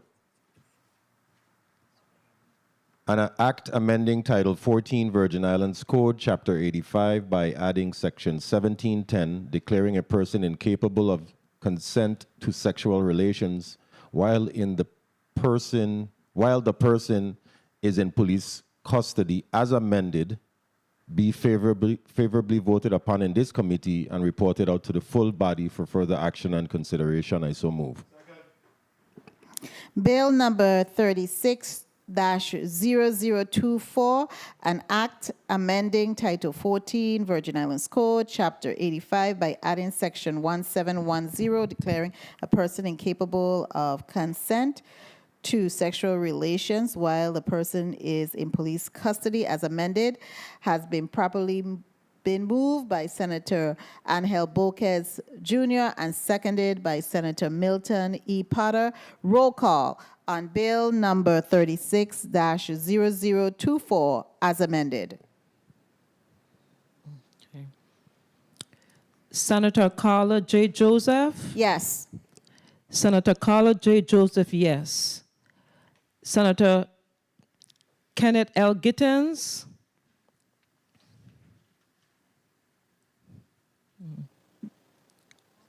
Senator Gittens? Not voting. I stated yes. Okay. Senator Gittens, yes. Senator Alma Francis Halliger? Yes. Senator Francis Halliger, yes. Senator Angel L. Boquez Jr.? Senator Boquez Jr., yes. Senator Clifford A. Joseph? Yes. Senator Clifford A. Joseph, yes. Senator Avery L. Lewis? Senator Lewis, yes. Senator Milton E. Potter? Senator Potter, yes. Madam Chair, we have 7 yes total. Thank you, Madam Clerk. Bill number 36-0024, an act amending Title 14 Virgin Islands Code, Chapter 85, by adding Section 1710, declaring a person incapable of consent to sexual relations while the person is in police custody, as amended, has been favorably voted upon in the Committee on Rules and Judiciary and will be forwarded to the full body for further consideration and action. Do I hear a motion? Motion. Senator Gittins, you're recognized for your motion. Thank you, Madam Chair. Madam Chair and colleagues, I move that Bill number 36, that's 0027, an act amending Title 5, Virgin Islands Code, Subtitle 3, Part 1, Chapter 311, by enacting Janiqua's Law requiring a defendant to pay restitution in form of child maintenance if the victim of the offense was the parent or guardian of a minor child or dependent, and if the defendant was convicted of negligent homicide by means of a motor vehicle, a violation of Title 20, Virgin Islands Code, Section 504, while under the influence of or affected by intoxicating liquor or narcotic drugs, or was convicted of driving under the influence of intoxicating liquors or controlled substances, a violation of Title 20, Virgin Islands Code, Section 493, which results in an accident that causes the victim to become disabled or totally and permanently disabled, be voted upon favorably here in this committee and be forwarded to the full body for further consideration. I so move. Second. Bill number 36-0027 has been properly moved by Senator Kenneth Gittins and seconded by Senators Angel Boquez Jr., Avery L. Lewis, Milton E. Potter, Clifford Joseph Sr., and Alma Francis Heiliger. Roll call on Bill number 36-0027. Senator Carla J. Joseph? Yes. Senator Carla J. Joseph, yay. Senator Kitten L. Gittins? Yes. Senator Gittins, yay. Senator Alma Francis Halliger? Yes. Senator Francis Halliger, yay. Senator Angel L. Boquez Jr.? Senator Boquez Jr., yay. Senator Clifford A. Joseph? Yes. Senator Clifford A. Joseph, yay. Senator Avery L. Lewis? Senator Lewis, yay. Senator Milton E. Potter? Yes. Senator Potter, yay. Madam Chair, I have 7 total yes. Thank you so much, Madam Clerk. Bill number 36-0027, an act amending Title 5, Virgin Islands Code, Subtitle 3, Part 1, Chapter 311, by enacting Janiqua's Law requiring a defendant to pay restitution in form of child maintenance if the victim of the offense was the parent or guardian of a minor child or dependent, and if the defendant was convicted of negligent homicide by means of a motor vehicle, a violation of Title 20, Virgin Islands Code, Section 504, while under the influence of or affected by intoxicating liquor or narcotic drugs, or was convicted of driving under the influence of intoxicating liquors or controlled substances, a violation of Title 20, Virgin Islands Code, Section 9493, which results in an accident that causes the victim to become disabled or totally and permanently disabled, has been voted upon favorably in the Committee on Rules and Judiciary and will be forwarded to the full body for further consideration and action. Do I hear a motion? Motion. Senator Francis Heiliger, you are recognized for your motion.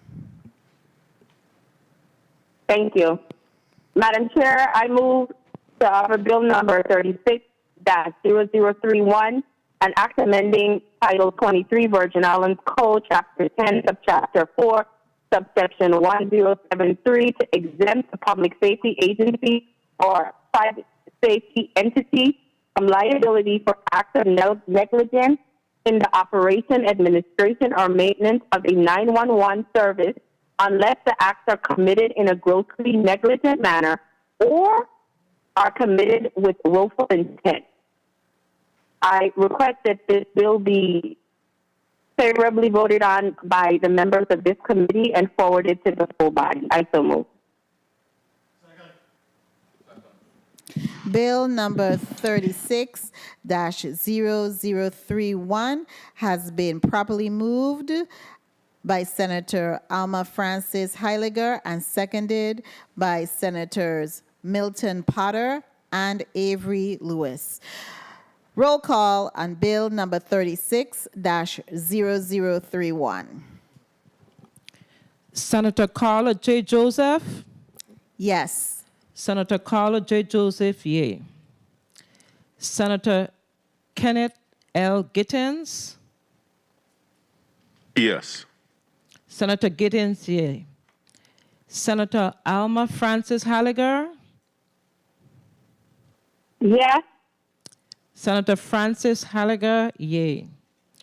Senator Angelo L. Borges Jr.? Senator Borges Jr., yea. Senator Clifford A. Joseph? Yes.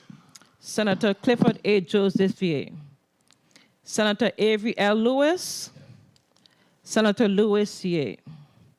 Senator Milton E. Potter? Yes.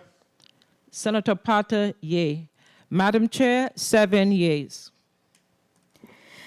Bill number 36-0031, an act amending Title 23, Virgin Islands Code, Chapter 10, Subchapter 4, Section 1073 to exempt a public safety agency or privacy safety entity from liability for acts of negligence in the operation, administration, or maintenance of a 911 service unless the acts are committed in a grossly negligent manner or are committed with willful intent, has been voted upon favorably in the Committee on Rules and Judiciary and will be forwarded to the full body for further consideration and action.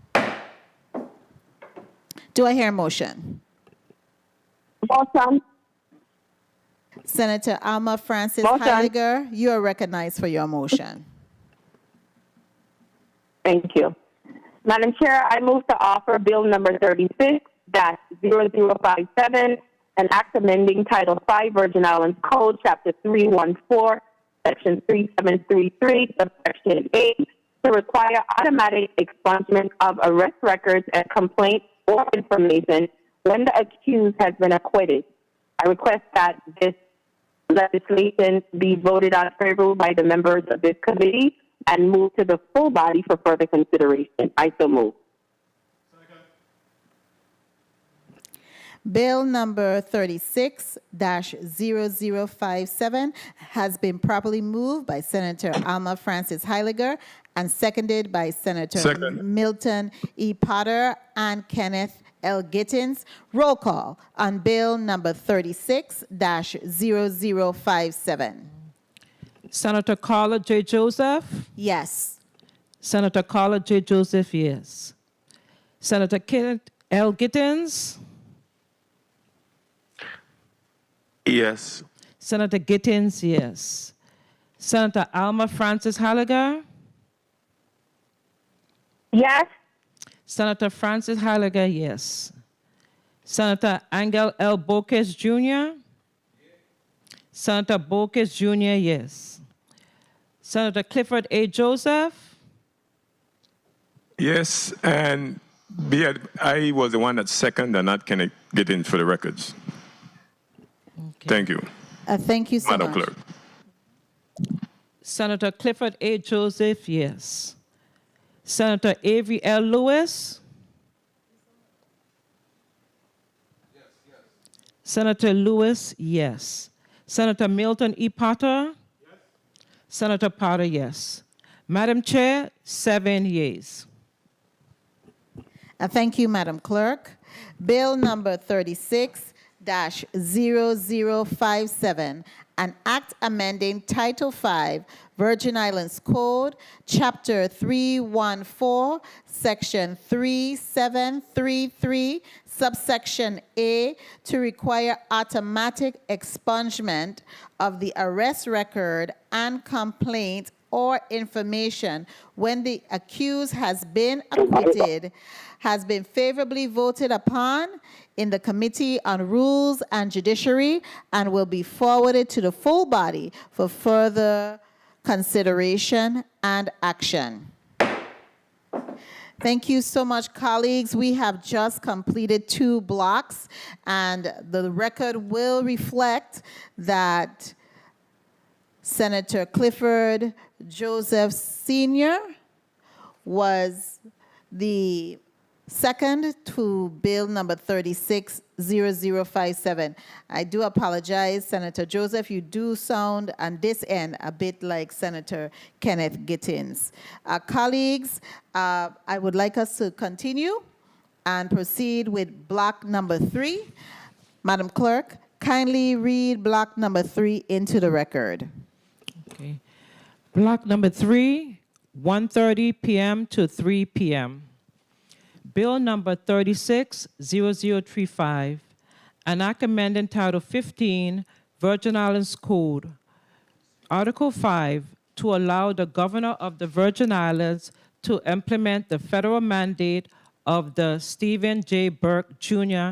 Achieving Better Life Experiences, which provides establishment of savings accounts for persons with disabilities, proposed by Senators Novell E. Francis, Jr., and Kirk A. Valley.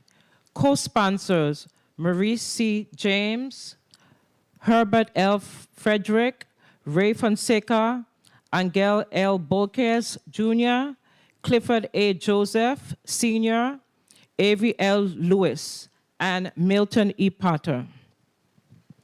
Bill number 36-0043, an act amending Title 19, Virgin Islands Code, Part 6, Chapter 53, Subchapter 4, Section 1481, by increasing the penalties for violation of sanitation laws.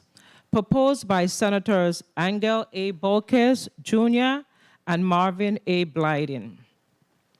Bill number 36-0050, an act repealing and reenacting with amendments Title 27, Virgin Islands Code, Chapter 20, relating to the regulation of the profession of social work and social workers, proposed by Senators Noel E. Francis, Jr., and Marvin A. Blyden. Bill number 36-0051, an act amending Title 27, Virgin Islands Code, Chapter 20, by establishing the Virgin Islands Board of Social Work licensure, proposed by Senator Novell E. Francis, Jr. and Marvin A. Blyden. Madam Chair, this concludes the reading of Block 3. Thank you so much, Madam Clerk. Who speaks on behalf of Bill number 36-0035? I do, Madam Chair. Senator Novell E. Francis, Jr., you're recognized. Thank you very much, Madam Chair. Madam Chair and colleagues, Bill number 36-0035 is an act amending Title 15, Virgin Islands Code, Article 5, to allow for the government of the Virgin Islands to implement the federal mandate of the Stephen J. Beck, Jr. Achieving Better Life Experiences, which provides for the establishment of savings account for persons with disabilities. The Federal Able or Achieving Better Life Experiences Act was signed by President Barack Obama in 2014. In so doing, he set in motion the pathway for people with disability to open tax-free savings accounts and not only save for their future needs, but have greater financial independence. Why do we need an ABLE Act here in the Virgin Islands? First, because the Virgin Islands need to catch up. Presently, 49 states, the District of Columbia, Puerto Rico, and Guam have their own ABLES programs or can participate in another state's program. Second, because it is unfair to continue to penalize the disabled community and their caregivers.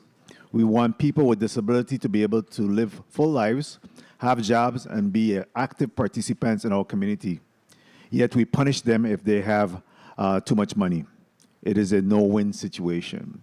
The establishment of the ABLE Act would give the Virgin Islanders opportunity to save money without being afraid of losing their benefits, which include Medicaid, SNAP, federal student loan, federal student aid, and even public housing. Bill number 36-0035 is more about savings accounts.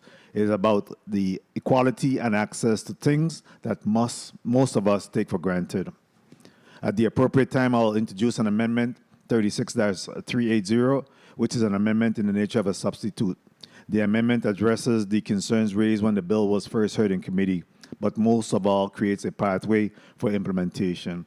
Specifically, it clarifies the role of the Commissioner of Finance in establishing the ABLES program and their authority to enter into contracts with financial institutions. This amendment does not affect the original intention of the bill, which is to create a financial mechanism that supports the long-term financial needs of our disabled community. I'm not a member of this committee. However, I do ask for my colleagues' support, and it's a very important measure. Also, the bill sponsor have been indicated on this. Besides myself is Senator Kurt VLA, co-sponsor Senator Maurice James, Hubert Fredericks, Senator Ray Fonseca, Senator Angel Borges Jr., Senator Clifford A. Joseph Sr., Senator Avery Lewis, and Senator Milton E. Potter. Thank you very much, Madam Chair, for the time. Thank you so much, Senator Francis. Who speaks on bill number 36-0043? Senator Angel Borges Jr., you're recognized. Thank you, Madam Chair. Madam Chair, I speak on bill number 36-0043. This bill raises penalties for health violations and strengthens enforcement. Clean conditions are a critical part of public health, and this update ensures higher standards across the board. This law has not been updated since 1949.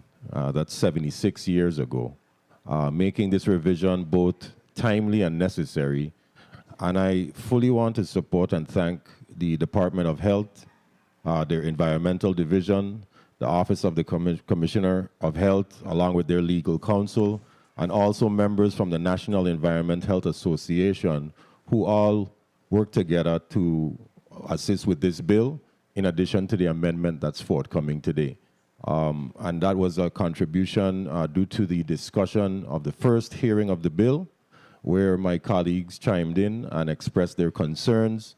You'll notice that the amounts have lowered, so they're not as high as they were before, along with the other initial concerns that were expressed during the first hearing of the bill.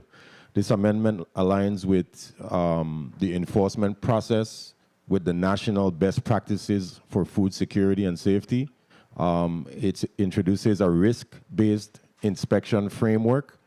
This measure ensures that violations are addressed fairly and proportionately based on the actual threat that they pose to public health.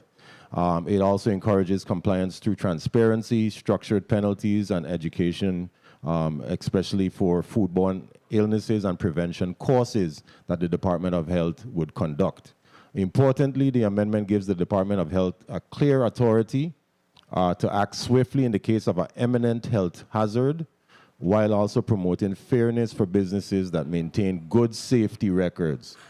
This approach not only protects public health, but it also supports our food establishments by making enforcement predictable, educational, and focused on long-term improvement. Thank you for the time, Madam Chair. Thank you so much, Senator Borges. Who speaks on behalf of bill number 36-0050? Senator Novell E. Francis Jr., you're recognized. Thank you very much, Madam Chair. I'll do Bill number 36-0050 as well as the companion bill, Bill number 36-0051, if you allow it, Madam Chair. Kindly proceed. Thank you very much. Madam Chair and colleagues, I offer Bill number 36-0050 is an act repealing and reenacting with amendments Title 27 Virgin Islands Code, Chapter 20 relating to the regulations of the profession of social work and social workers. And Bill number 36-0051 is an act amending Title 27 Virgin Islands Code, Chapter 20 by establishing the Virgin Islands Board of Social Work Licensure. At the May 27th meeting of the Committee of Health, Hospital, and Human Services, we heard extensive testimony from the Department of Licensing and Consumer Affairs, the Department of Human Services, and the Social Work Board on the shortcomings of the existing statute. In fact, while the social work practice has changed significantly over the years, the statute is stuck in 1983 and does not meet the demands of the industry of our community. According to the United States Bureau of Labor Statistics, social work positions are expected to grow by as much as 7% between 2023 and 2033.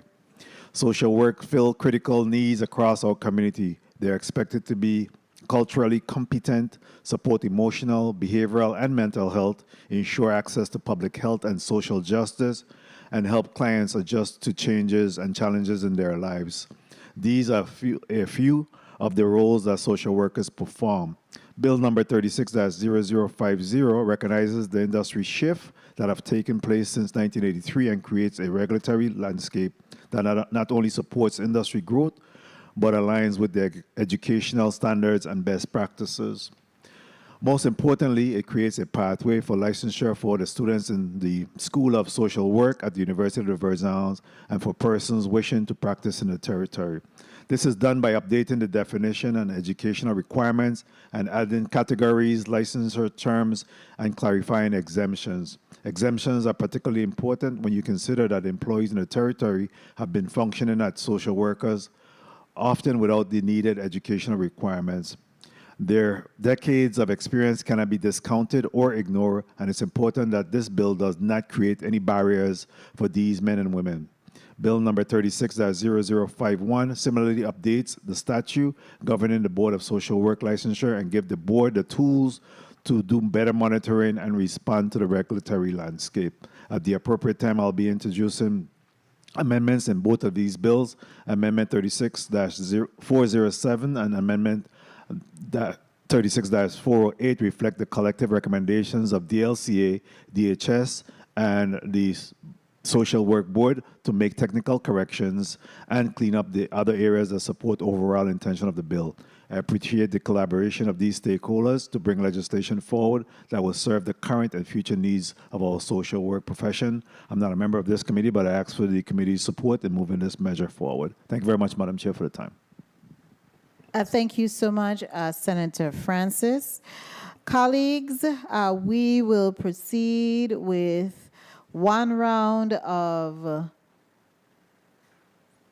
3 minutes. Senator Angel Boquez Jr., you are recognized. Actually, we'll begin with Senator Avery L. Lewis. Senator Avery L. Lewis, you are recognized for your 3 minutes. Thank you, Madam Chairwoman. Again, good afternoon, colleagues. Good afternoon, people of the Virgin Islands. Madam Chair, in this Block 3, I rise in support of all 4 bills, and I'll be voting in favor at the appropriate time. Thank you. Thank you so kindly, Senator Avery L. Lewis. At this time, the chair will recognize Senator Clifford Joseph Sr. Senator Joseph Sr., you are recognized for your 3 minutes. Good afternoon, and thank you, Madam Chair. I, too, rise in support of all 4 bills, and at the appropriate time, I will go ahead and vote. Thank you, Madam Chair. Thank you so kindly, Senator Clifford Joseph Sr. At this time, the chair will recognize Senator Milton E. Potter. Senator Potter, you're recognized for your 3 minutes. Thank you very much, Madam Chair. I too am in full support of all of the bills in block number 3. I am particularly complimentary. We should compliment the sponsors of bill number 36-0035, and that is the bill that allows for the establishment of the savings account, the Achieving Better Life Experiencing for persons with disabilities, allowing them to establish savings accounts while not negatively impacting their ability to qualify for certain other federal programs and federal, which are income-based. So it really gives these individuals, it empowers them really to gain financial independence, to invest in education, employment, housing, gives them a level of independence and less reliance on government assistance in the long term. So I'm very much in favor of that initiative, as well as the other 3 bills in this block, and at the appropriate time, I will vote in the affirmative for these bills. But I definitely want to also say something about the social work bill, modernizing the social works licensure statutes. Some of my favorite people are in the field of social work, Madam Chair, and these individuals do an incredible service for the people of this territory. So at the appropriate time, as I indicated, I will vote in the affirmative for all bills in this block. Thank you very much. Thank you so much, Senate President Milton Potter. The chair will now recognize Senator Alma Francis Heiliger for your 3 minutes. Senator Francis Heiliger, we cannot hear you. Thank you so much, Madam Chair. We can hear you now. Kindly proceed. I definitely, no problem. I definitely support the pieces of legislation in this block. In regards to 36-0035, during the committee process, I support the fact that this will assist individuals with disabilities and give them an opportunity in regards to saving accounts and, basically protecting them. During the committee process, I had one major problem as to how it would have been administered. And I know I heard the sponsor speak about some amendments that are coming forward, because that was my personal only hiccup as to under which agency and exactly how the setup of these accounts and how they would be administered to assist the people in our territory. So I will look forward to hear what those amendments are. Hopefully some of them will clean up some of my initial concerns. But I think it is an excellent piece of legislation to incorporate here in our territory. As it relates to 36-0043, we did have some conversations, and we do recognize that some of these violations did need to be increased. We did have some concerns about the initial jump from such a small number to larger numbers. There were conversations about creating different tiers when we listened to not only what was being brought forward that day on the Senate floor, but even the health department. So I definitely am looking forward to hearing what those amendments are. Hopefully clean this up a little bit, but I do support the legislation based on the pending amendments. As it relates to 36-0051, 36-0050, I am in definite support of these 2 pieces of legislation, especially when it comes to our social workers.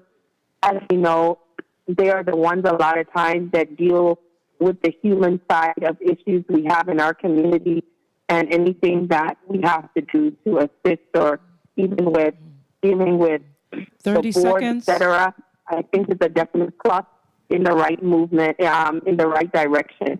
So I want to thank you for giving me this opportunity, and I will vote accordingly once these are brought before the body. Thank you very much, Madam Chair. Thank you so kindly, Senator Francis Heiliger. Senator Ray Fonseca, you are recognized for your 3 minutes. Yes, thank you, Madam Chair. And I'm not a member of this committee, but at the appropriate time, I will vote in the affirmative for all four of these measures. 2 of them were already vetted in the Committee on Health, Hospital, and Human Services, Bill 360050 and 51. Those are good for the social workers, the board, the mandates, and all of that. Also, Bill number 36-0043. And I want to speak on that one because my committee, Health, Hospitals, and Human Services, we're going to be having a hearing on July 7th. We're going to be looking at some additional areas of violation of what could be sanitation violations.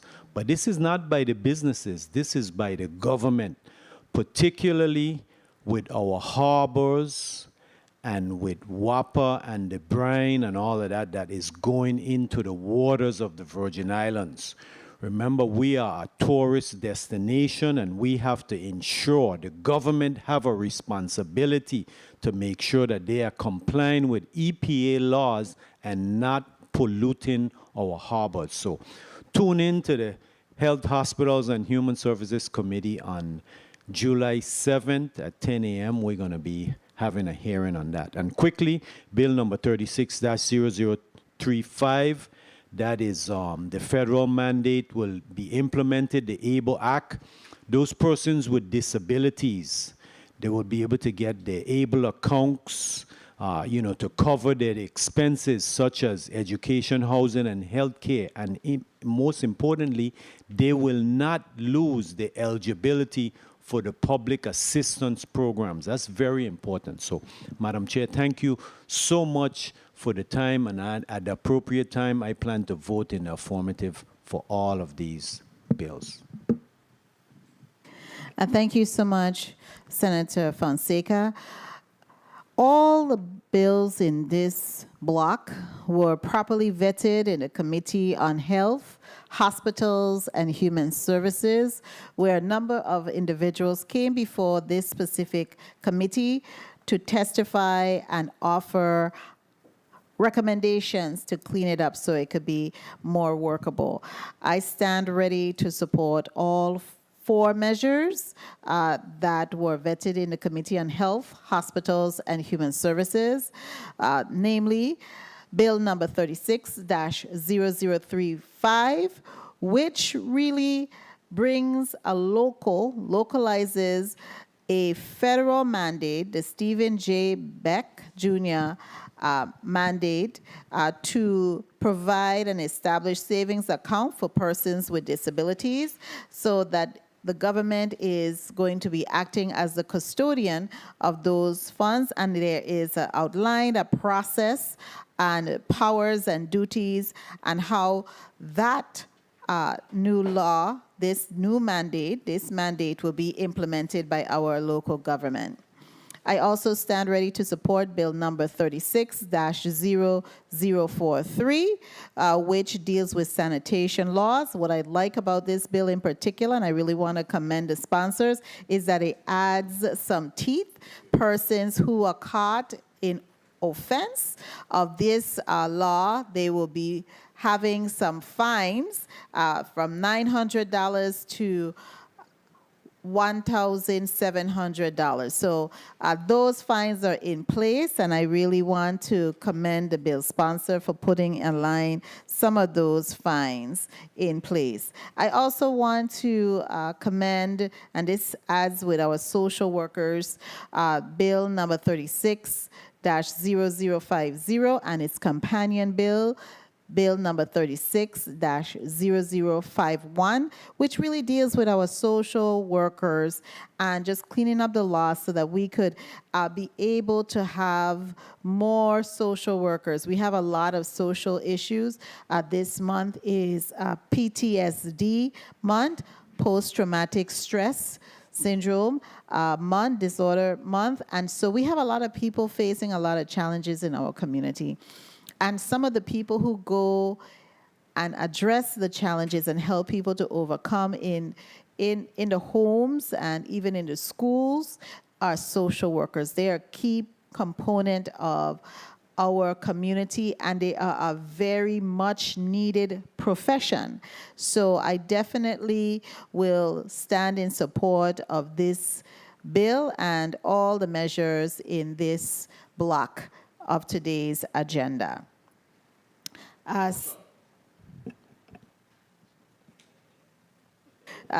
Senator Angel Boquez Jr., you would like to make some closing remarks for your bill and speak on all 4 bills in this block? Yes, Madam Chair. Thank you so much, Madam Chair. I want to support all the measures in this block, Bill 36-0035. I believe that's a monumental piece of legislation that affects our community, or disabled community, for that fact, to empower them to be able to access, their financial independence. So I really want to commend the bill sponsor for the vision to bring something like this forward. I know that many individuals who deal with people who have disabilities are definitely going to be very excited about the option to be able to do this. So again, commending all of the sponsors for that legislation as well. As for the social work bills, companion bills, expanding the framework when it comes to social work, very, very important sector of our society, and the things that they do change lives. So again, commending the bill sponsor for all of the effort and work in that area as well. But I wanted to also touch on the sanitation bill, 36-0043, really quickly, because since the first hearing, when it was heard, the concerns of my colleagues were all taken into full consideration. I just want to put that on the record. And immediately after that hearing, we collaborated and communicated with the Department of Health. We held a couple, I would say Mr. Malloy was very, very available at all times, every time I called and wanted to have meetings or collaboration and communication. So I want to thank the Department of Health and their entire environmental division as well. The Office of the Commissioner of Health, who also, their legal counsel was available as well. And of course, with input from the National Environmental Health Association to prepare this amendment that we have before us. So, we took a lot of all of the considerations into account, in addition to the fact that we collaborated with NEHA to assure that what we were doing was aligning with the national best practices, so that the the Virgin Islands as a whole will be in alignment with national standards. So I want to thank them publicly for all of their time and effort. And of course, thank you, colleagues, for your input to actually get us to this point where we are now with this bill, so that we have expanded the bill, the framework of the bill to something that's a lot better than what we first had. So thank you for your input as well. Thank you for the time, Madam Chair. And thank you so much, Senator Boquez. Senator Novelli Francis Jr., you're recognized for your 3 minutes. Thank you very much, Madam Chair. I'm not going to need all 3 minutes, but I just want to, again, thank the stakeholders that worked to provide us with the necessary amendment that was required to strengthen the bills before us, in Bill number 36-0035. Chris Finch, former commissioner of Department of Human Services, board chair of the hospitals, and continued advocate in our communities, who brought this bill to my attention initially and had worked towards, getting us to the provider, the testifiers in some instances in this measure. So I really want to recognize him and thank him for his contribution. This is a meaningful piece of legislation. We certainly have the support of the Virgin Islands Disability Council on this measure. So we're looking forward to moving the amendments on that really encompass some of the concerns that have been raised by these stakeholders, as well as the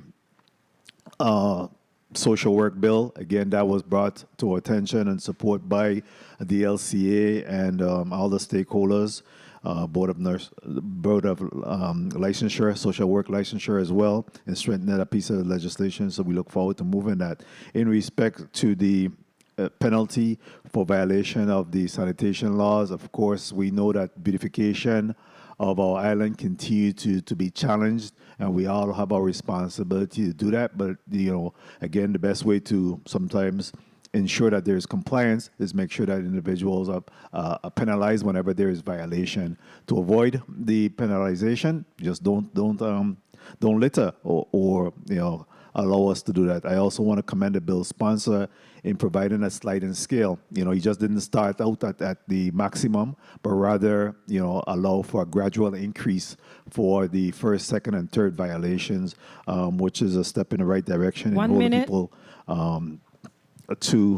Holding people's feet to the fire in terms of the increased, for the continued violation. So again, I ask for my colleagues' support of all of the measures in this particular block. Thank you very much for the time, Madam Chair. Thank you, Senator Francis. I hear a motion, amendment. I know. Amendment. Madam Chair, I move amendment number 36-380, an amendment in the nature of a substitute to Bill number 36-0035. Bill number 360035 is amended by striking all language after the whereas clauses and inserting the following new language. Section 1, Title 15, Virgin Islands Code, Article 4 is amended by adding the following part. Part 5, Achieving a Better Life Experience. 5-491 short title. This part may be cited as a Virgin Island. Madam Chair. Senator Angel Bolquez Jr., you're recognized for your motion. Madam Chair, I move to waive the reading of amendment number 36380. I so move. Motion to waive the reading of Amendment 36380. Been moved by Senator Bolquez, seconded by Senator Milton Potter. Hearing no objections, so ordered. I so move. Motion. Second. Yeah. Motion to amend Bill number 36 in the nature of a substitute.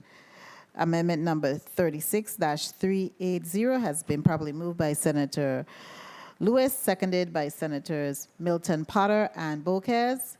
Hearing no objections, so ordered. Motion. Senator Lewis, you are recognized for your motion. Madam Chair, I move Bill number 360035 as amended in the nature of a substitute, an act amending Title 15 Virgin Islands Code, Article 4, to allow the government of the Virgin Islands to implement the federal mandate of the Stephen J. Beck Jr. Achieving Better Life Experiences, which provides for the establishment of savings accounts for persons with disabilities. I move that this be favorably voted upon in this committee and move to the full body for further action. I so move. Bill number 36-0035, as amended, has been Properly moved by Senator Avery L. Lewis, seconded by Senator Angel Boquez Jr. and Milton Potter. Roll call on bill number 36-0035 as amended. Senator Carla J. Joseph? Yes. Senator Carla J. Joseph, yes. Senator Kenneth L. Gittins? Yes. Senator Gittins, yes. Senator Alma Francis Halliger?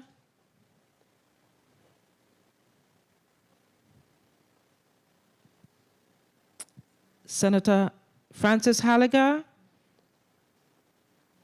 Not voting.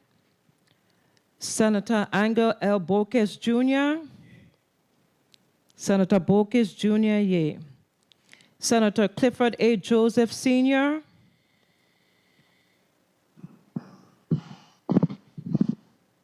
Yes.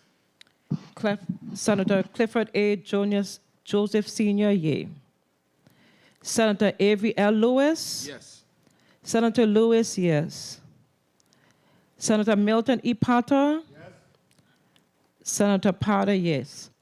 I have a total of 6 yea and 1 not voting. Madam Chair. Thank you, Madam Clerk. Bill number 36-0035, an act amending Title 15 Virgin Islands Code, Article 5, to allow the government of the Virgin Islands to implement the federal mandate of the Stephen J. Beck Jr. Achieving Better Life Experiences, which provides for the establishment of savings account for persons with disabilities, as amended, has been favorably voted upon in the Committee on Rules and Judiciary and will be forwarded to the full body for further action and consideration. Amendment. Senator Angel Boquez Jr., you're recognized for your amendment. Thank you, Madam Chair. Madam Chair, I move amendment number 36-418, amendment to bill number 36-0043. Bill number 36-0043, section 1 is amended as follows. 1. In subsection A, paragraph 2, first sentence after hazard, insert the Commissioner of Health without prior notice may issue, and strike may be issued without prior notice, and 2. Strike the language in subsection B, internal section C. 3. Senator Lewis, you're recognized for your motion. Madam Chairwoman, I move that we waive the reading of amendment. Madam Chair, I move that we waive the reading of amendment 36.418. I so move. Second. Second. The motion has been made by Senator Avery Lewis to waive the reading of the amendment, and it's been seconded by Senators Milton Potter and Joseph. Hearing no objection, so ordered. I so move. The amendment has been moved by Senator Boquez and seconded. The Senator Boquez and seconded by Senator Milton Potter. Hearing no objection to the amendment, so ordered. Motion, Madam Chair. Senator Boquez, you're recognized for your motion. Thank you, Madam Chair. Madam Chair, I move bill number 36-0043 as amended. An act repealing the reenactment. Oh, I apologize. I'm sorry, I'm reading the wrong one. Let me go back. I retract, Madam Chair. I retract, Madam Chair. Kindly proceed. Thank you, Madam Chair.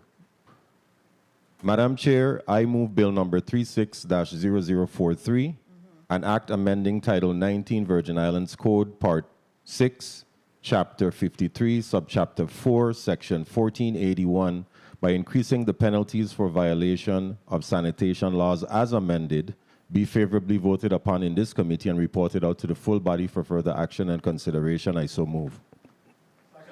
Second.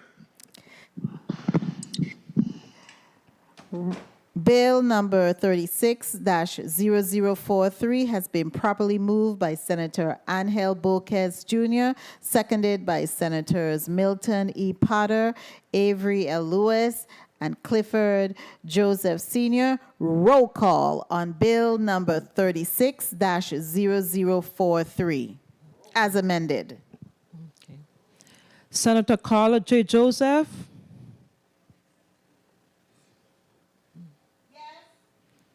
Senator Carla J. Joseph, yes. Senator Kenneth L. Gittins. Yes. Senator Gittins, yes. Senator Alma Francis Halliger. Yes.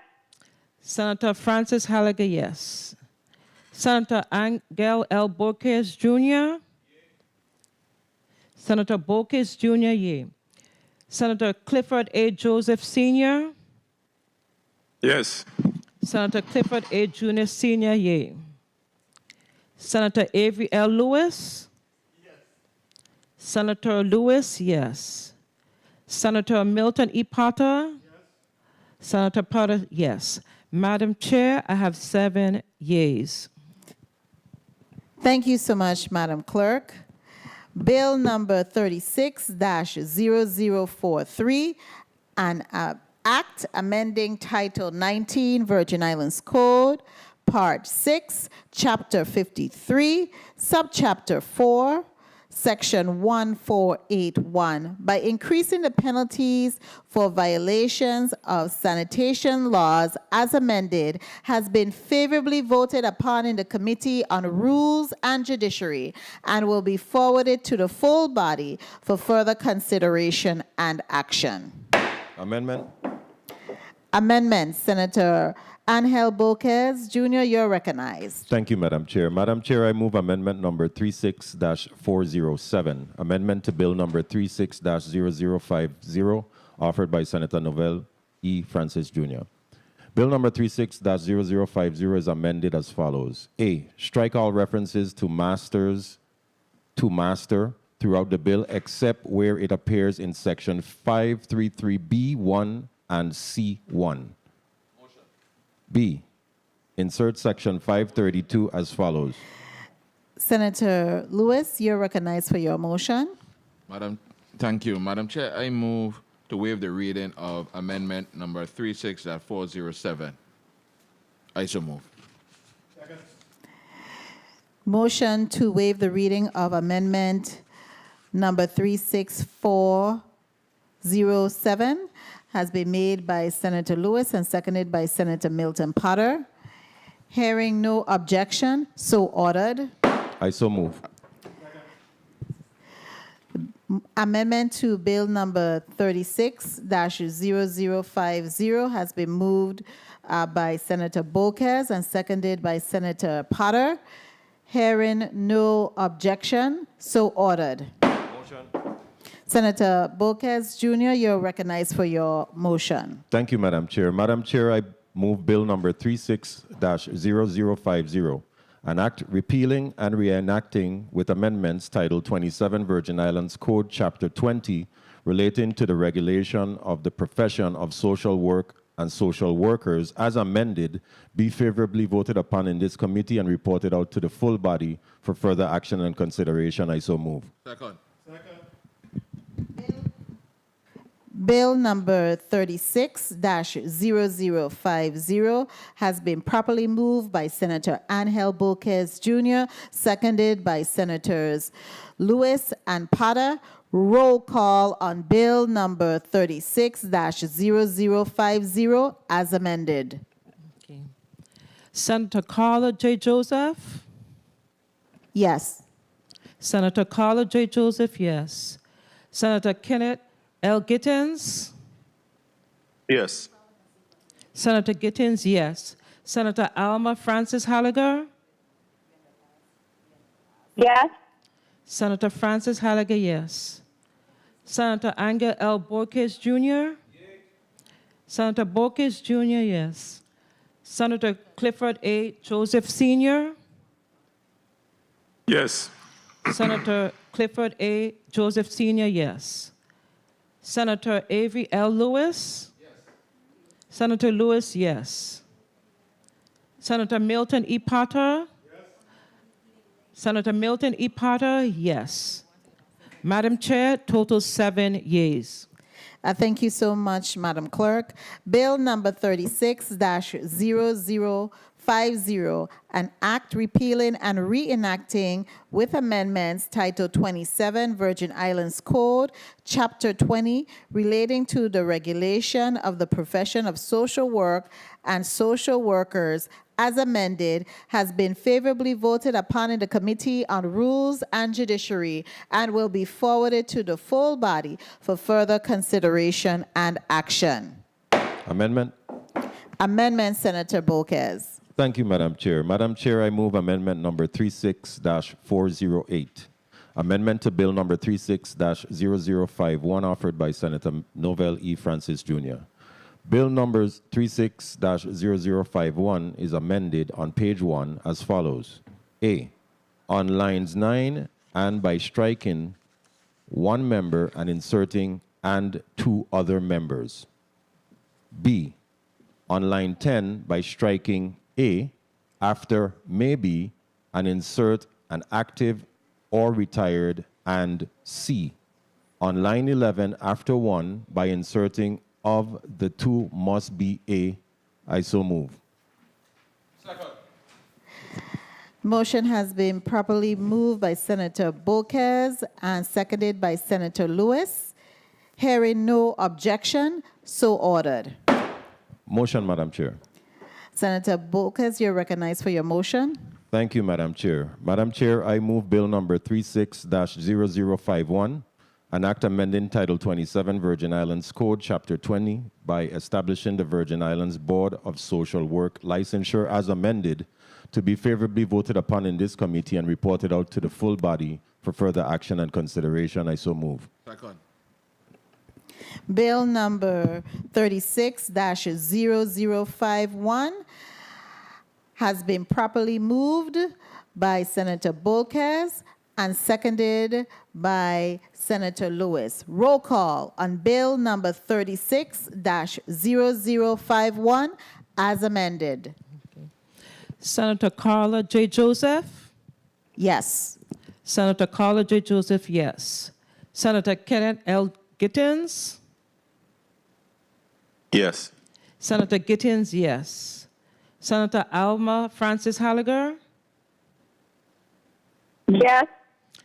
Senator Francis Halliger, yes. Senator Angel L. Borges Jr.? Yay. Senator Borges Jr., yea. Senator Clifford A. Joseph Sr.? Yes. Senator Clifford A. Joseph Sr., yes. Senator Avery L. Lewis? Yes. Senator Lewis, yes. Senator Milton E. Potter? Yes. Senator Potter, yes. Madam Chair, I have 7 yeas. Thank you so much, Madam Clerk. Bill number 36-0051, an act amending Title 27, Virgin Islands Code, Chapter 20, by establishing the Virgin Islands Board of Social Work licensure as amended, has been favorably voted upon in the Committee on Rules and Judiciary and will be forwarded to the full body for further consideration and action.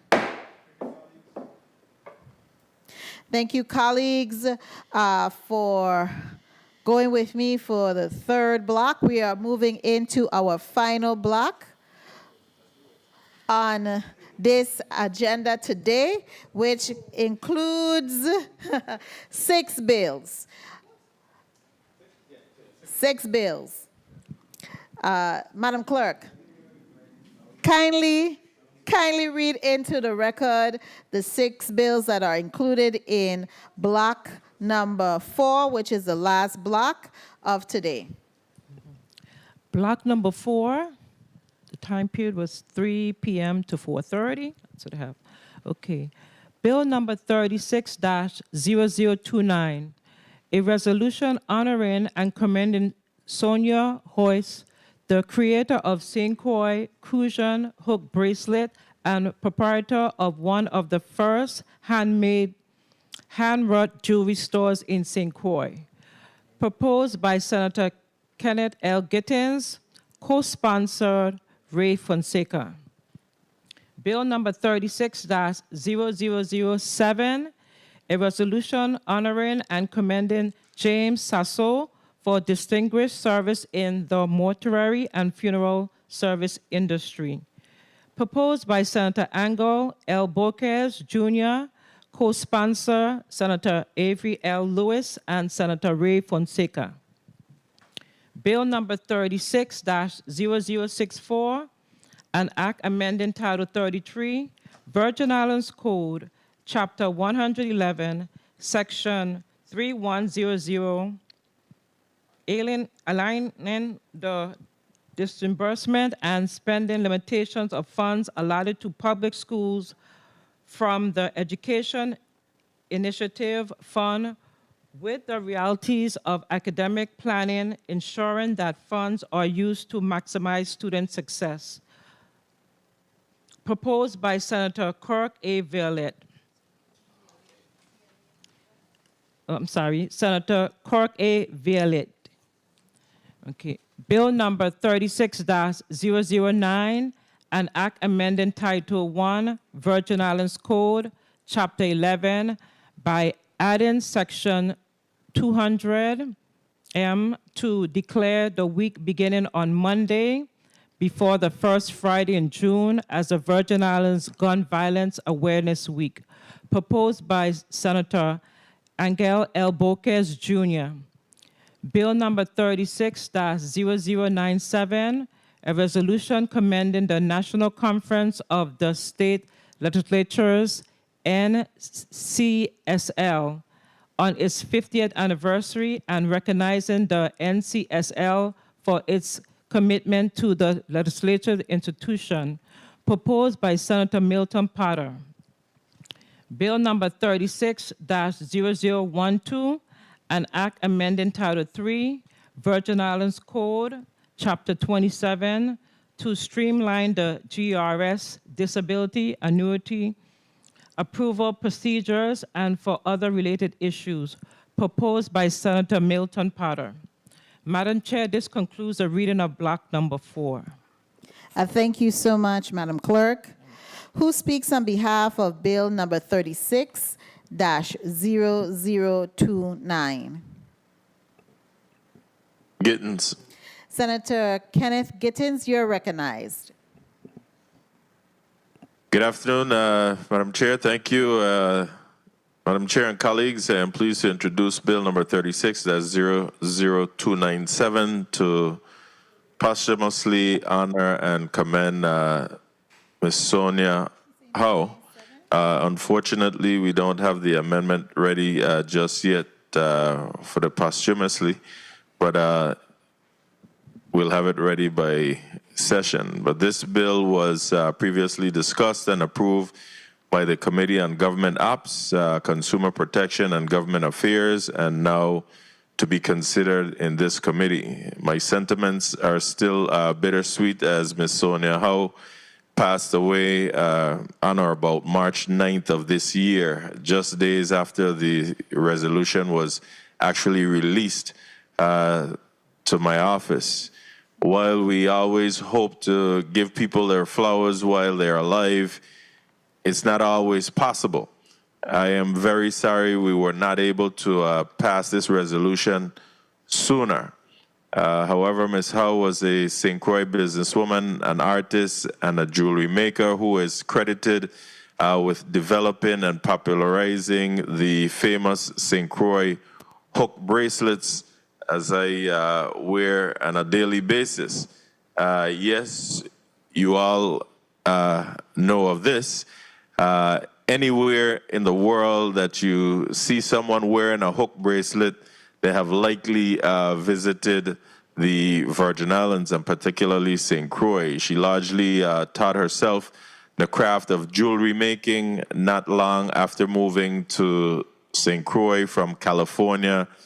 We were told somewhere back in the 1960s, along with her husband, David, 3 children and 2 stepchildren. She opened a small store here in Christiansted Town called the Corner Shop, which eventually became Sonia Ltd. The shop carried her husband's artwork and anything Ms. Howe and her children could make and sell. Ms. Howe eventually focused on jewelry making, and the hook bracelet was soon born. The St. Croix hook bracelet has come to represent the cultural and artistic spirit of the Virgin Islands and has contributed to the promotion of the territory, particularly the island of St. Croix. Her work has fostered pride among the residents of the Virgin Islands and has drawn attention from visitors around the world. We now have several jewelry craftsmen and women here on St. Croix and in the Virgin Islands as a whole, many of whom can attribute some inspiration to Sonia Howe. I would like to thank co-sponsor Senator Ray Fonseca and any other senator who have recently signed on to this bill and ask that the committee vote favorably on this measure so that it can be acted upon in the full body. Thank you so much. Thank you, Senator Gittins. Who speaks on behalf of Bill number 36-0007? I do, Madam Chair. Senator Angel Boquez Jr., you're recognized. Thank you, Madam Chair. I speak on behalf of Bill number 36-0007, honoring Mr. James Sasso for his work or distinguished work in the mortuary and funeral service industry. This is a remarkable area where people have to deal with the sorrows and losses of people on a daily basis. I can only assume how strong someone has to be to deal with that every single day. And since becoming a public official, it's almost like you end up going to a lot more funerals than you usually would go to. And since seeing Mr. Sasso, if I can use the term, in action, I felt that he has taken his job and the way that he carries himself during this process to a whole remarkable level that I had never seen before. And this isn't just a tribute to one man, it's a recognition for a sacred profession as well. One that demands strength and patience and resilience and professionalism and an extraordinary capacity for compassion and care. And funeral directors like Mr. Sasso are really the guardians and the gatekeepers of our collective grief in our society, guiding us with dignity throughout life's most sacred of farewells. And in the face of sorrow, they stand strong. And in moments when families feel most fragile, they provide structure, guidance, and support. So Mr. Sasso exemplifies all of these qualities and more, and he has embraced the call to serving grieving families and has done so with honor and grace for many decades. At the Turnbull's Funeral Home, he's more of a fixture of excellence, and I appreciate all of the work that he does in that industry as well. So I ask you colleagues to please support Bill number 36-0007 to commend someone who is very, very instrumental or has taken great immense amount of pride in their work in the funeral industry. Thank you, Madam Chair. Thank you so kindly, Senator Boquez. Bill number 36-0064 is the next bill on the agenda. Who speaks on behalf of this bill? I do, Madam Chair. Senator Kurt Viale, kindly proceed. You're recognized. Thank you, Madam Chair. Bill number 36-0064, an act amending Title 33 Virgin Islands Code, Chapter 111, Section 3100I, aligning the disbursement and spending initiative of funds allotted to public school from the Education Initiative Fund with the realities of academic planning ensuring that funds are used to maximize student success. This bill is very important, Madam Chair. After visiting all of the schools this year, and also my prior experience as a high school administrator, there's an issue with the way that the Education Initiative Fund disperses to schools, and there's an issue in how you're allowed to spend those monies. Most years, the schools are receiving the monies extremely late, sometimes 6-7 months after school have started, during April or May, and the schools are given a deadline of October 1st to spend all of the funds. If you don't spend all of the funds, you're penalized by them deducting the amount that is left in your account from the next year disbursement. So if a school has $20,000 left in their account, instead of getting the full $50,000, the next year they're going to get $30,000. So what that does is that it forces principal to rush to spend those monies, and then they go for a period of time where there are no monies in the account until they wait for the next check. By doing this, by eliminating that penalty, schools would have an opportunity to spend those monies on a timely basis and spend those monies for emergencies. The monies will remain available until expended, which would give schools an opportunity when they have a critical issue to be able to have funds to immediately correct that problem. The monies can be utilized for electrical issues, plumbing, supplies to the kitchen, supplies for teachers. There's many different areas where those monies can be utilized, and by passing this bill, we're going to give each school a consistent funding line for the entire year where they don't have to depend on the department for minor repairs and for minor supplies. It also will increase the amount, an amendment is coming, it will increase the amount that is given to school from $50,000 to $65,000, and it's also going to increase the amount per student over 500 from 15 to 20.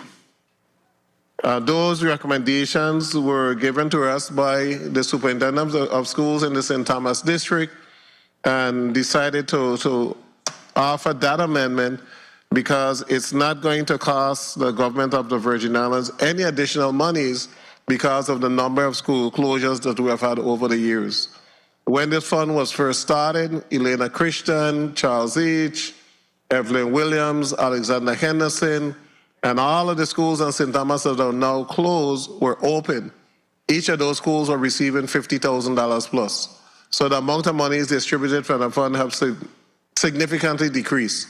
So increasing the amount to $65,000 won't be an issue, and there's sufficient monies in the account to be able to fund the increase.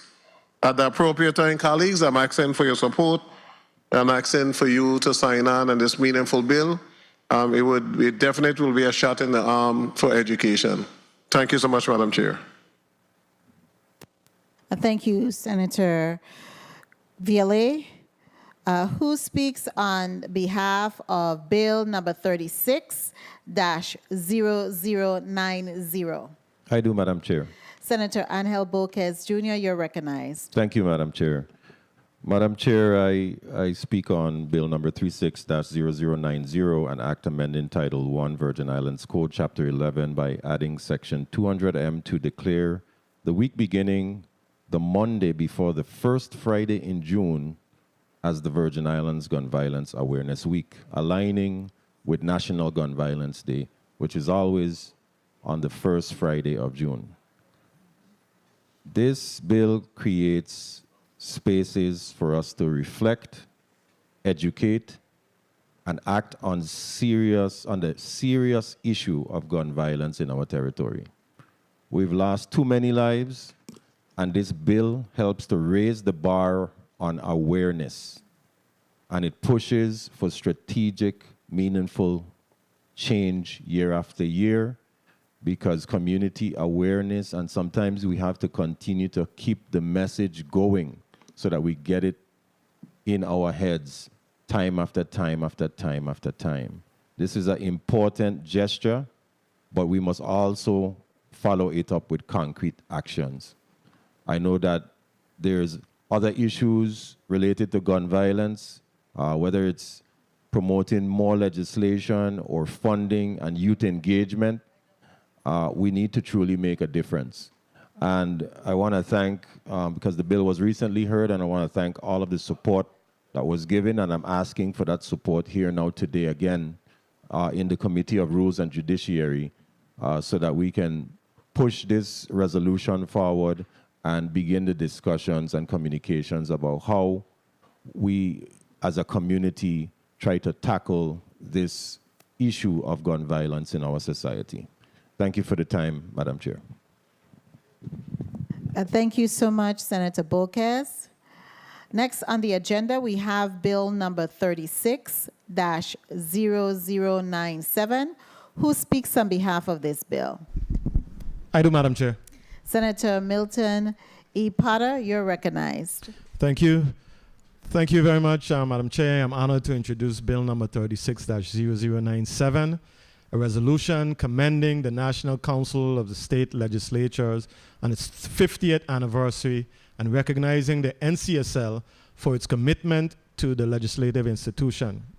NCSL, as we all know, provides invaluable research on complex policy issues, comparative state analyses, and evidence-based policy recommendations.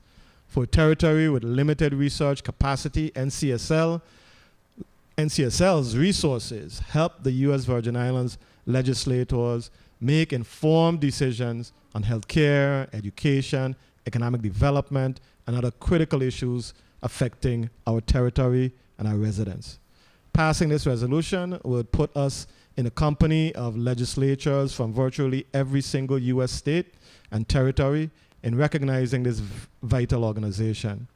Presentations will be made at the annual conference slated to take place in August of this year. Madam Chair, at the appropriate time, I'm asking everyone in this committee to favorably vote on this bill. And colleagues, you also have an opportunity to sign onto this piece of legislation. We have all tapped into the resources of the NCSL, and I think just signing on to it would be a symbolic way of saying thank you to the NCSL. Thank you very much, Madam Chair. Thank you, Senator Potter. Finally, in this block, we have Bill number 36-0012. Who speaks on behalf of this bill? I do, Madam Chair. Senator Milton Potter, kindly proceed. Thank you. Bill number 36-0012 seeks to amend Title III, Chapter 27 of the Virgin Islands Code to streamline the government employees' retirement system disability or annuity approval process, allowing disability applicants who are often at a very vulnerable space to more expeditiously begin receiving their disability annuity checks. The bill reduces bureaucratic delays. It eliminates unnecessary administrative steps by allowing clear-cut disability cases as certified by qualified physicians to bypass the Committee of Medical Review.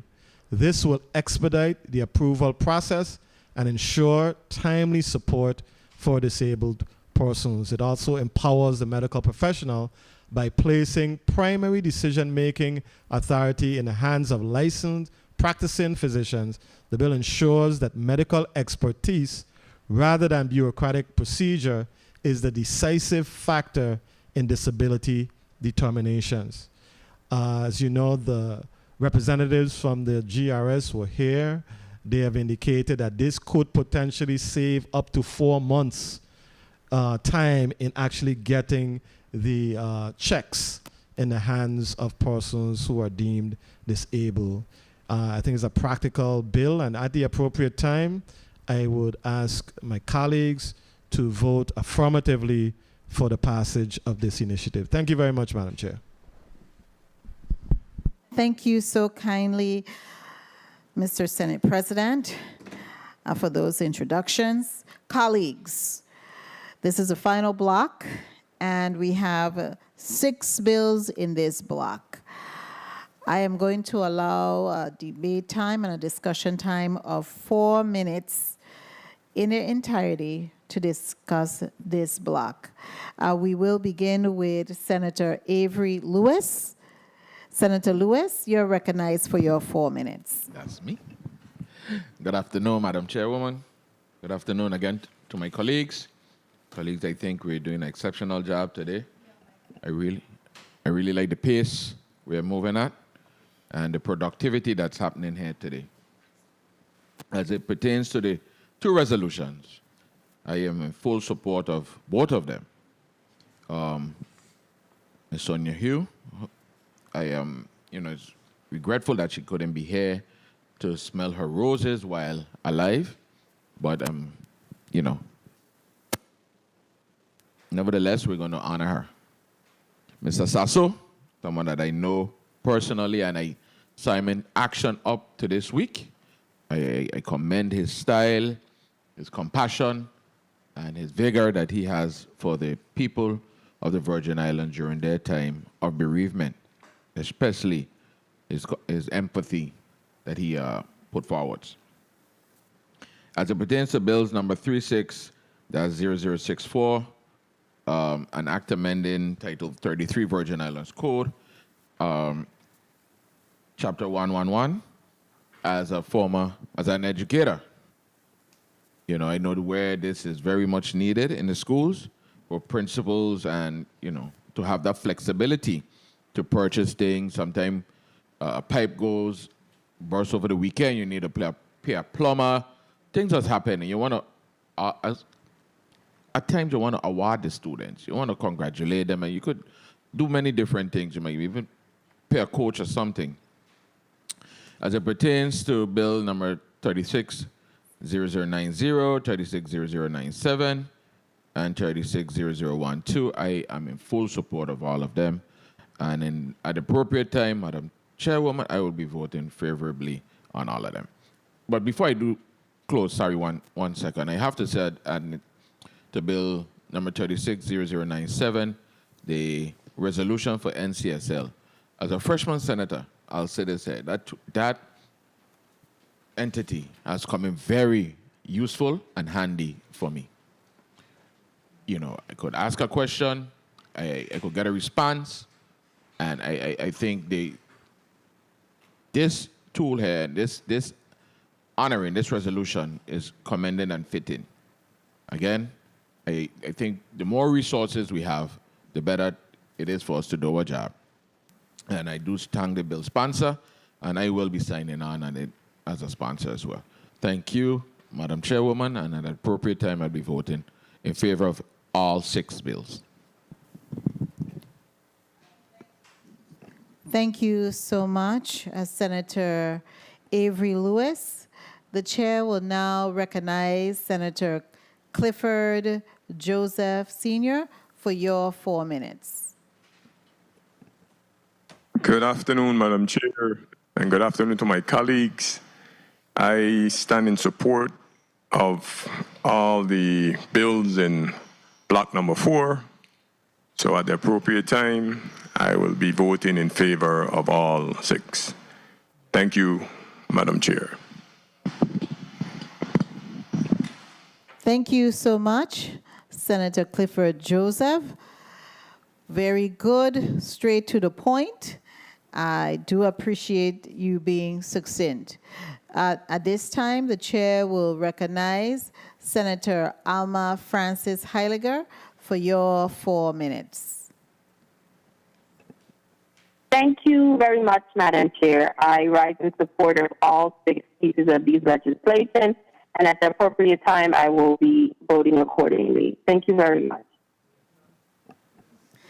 Thank you so much, Senator Francis Heiliger, for your brief commentary. And moving right along, the chair will now recognize Senator Novell E. Francis Jr. for your 4 minutes.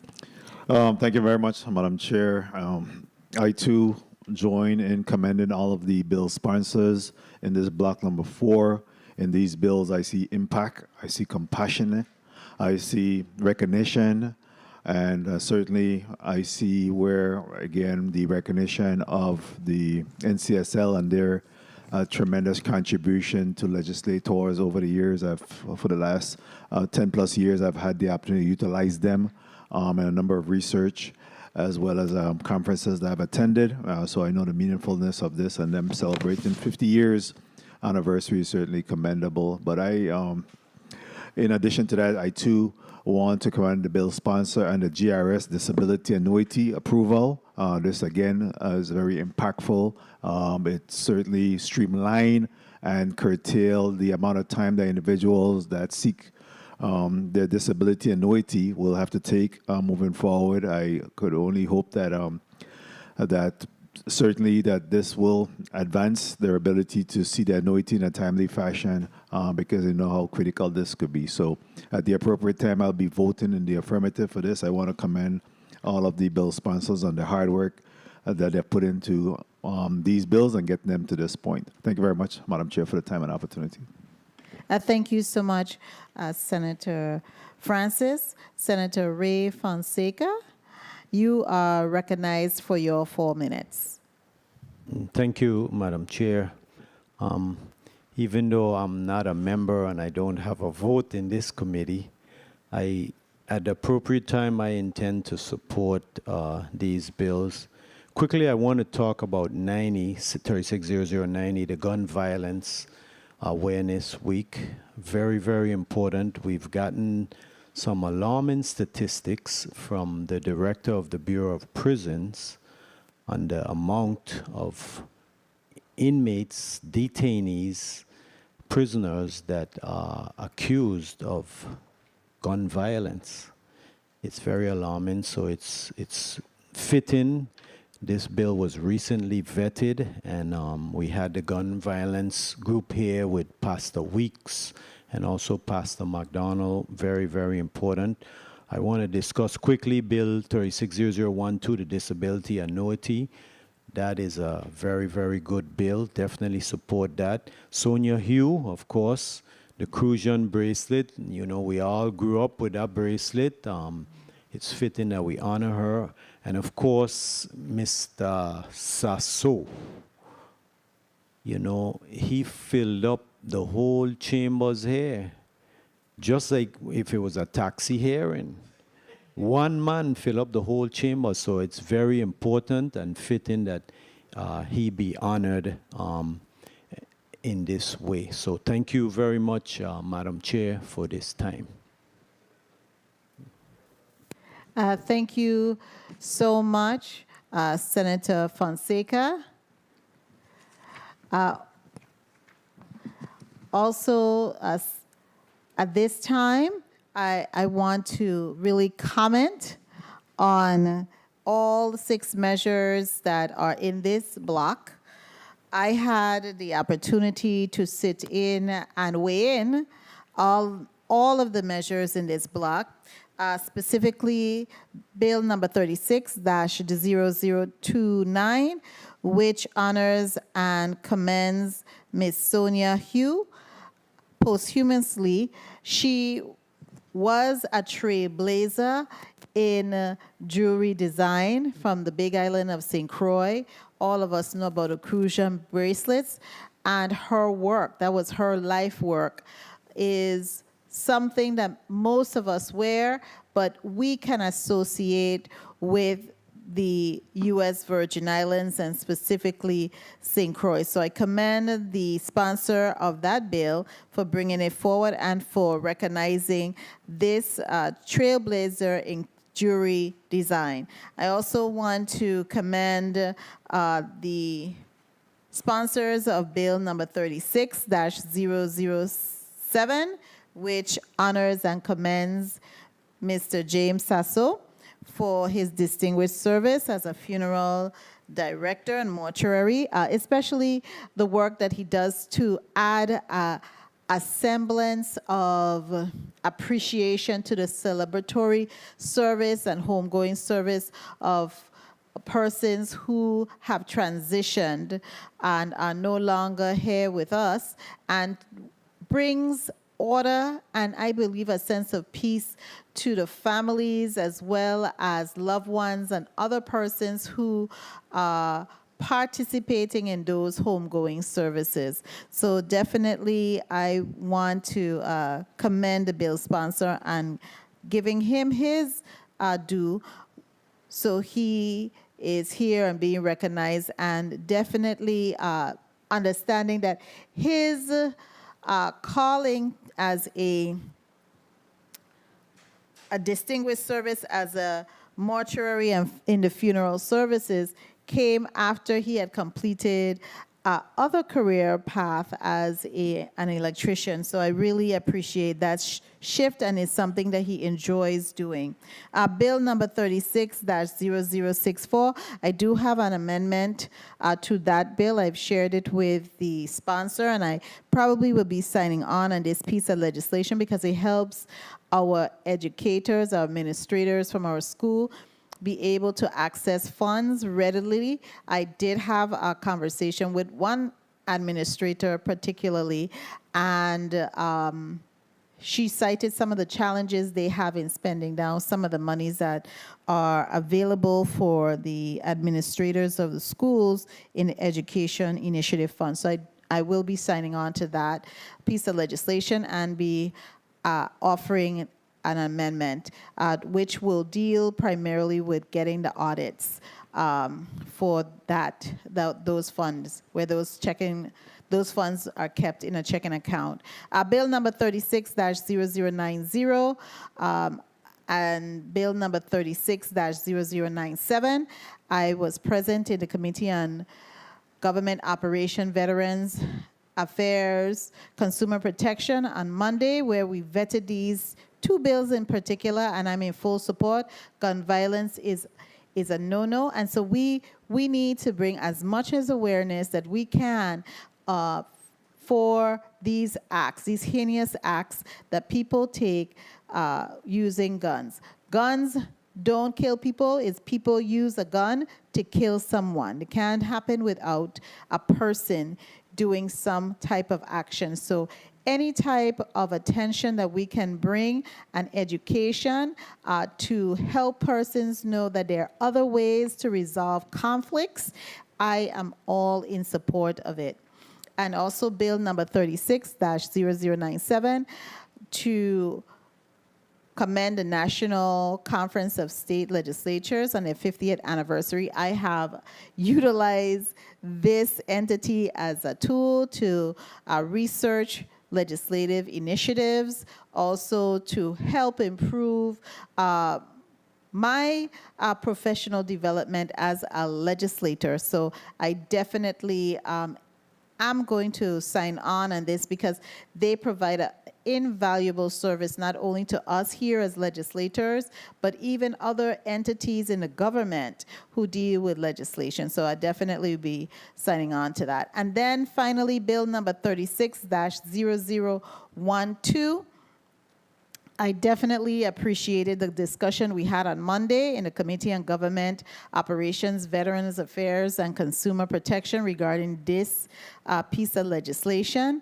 And I know it takes time, as is, for people who are disabled to get access to their annuity, and even when because they're out, and if all of their sick time and annual leave has expired and they haven't yet collected their annuity payment and they're disabled, it leaves a major void. So this bill streamlines the process, and so that persons who are disabled can get access to health care and their annuity to pay their living costs. And so they don't become such a major burden on our community and on their families and even themselves. So I'm so much in support of that.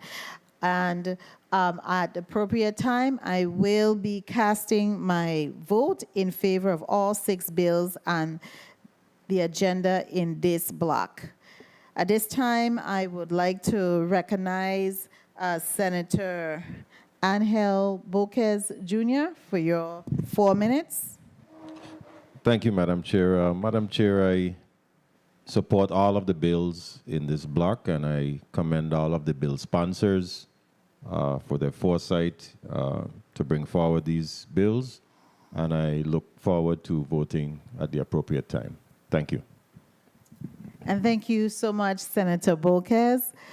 Senator Milton Potter, Mr. President, you're recognized for your 4 minutes.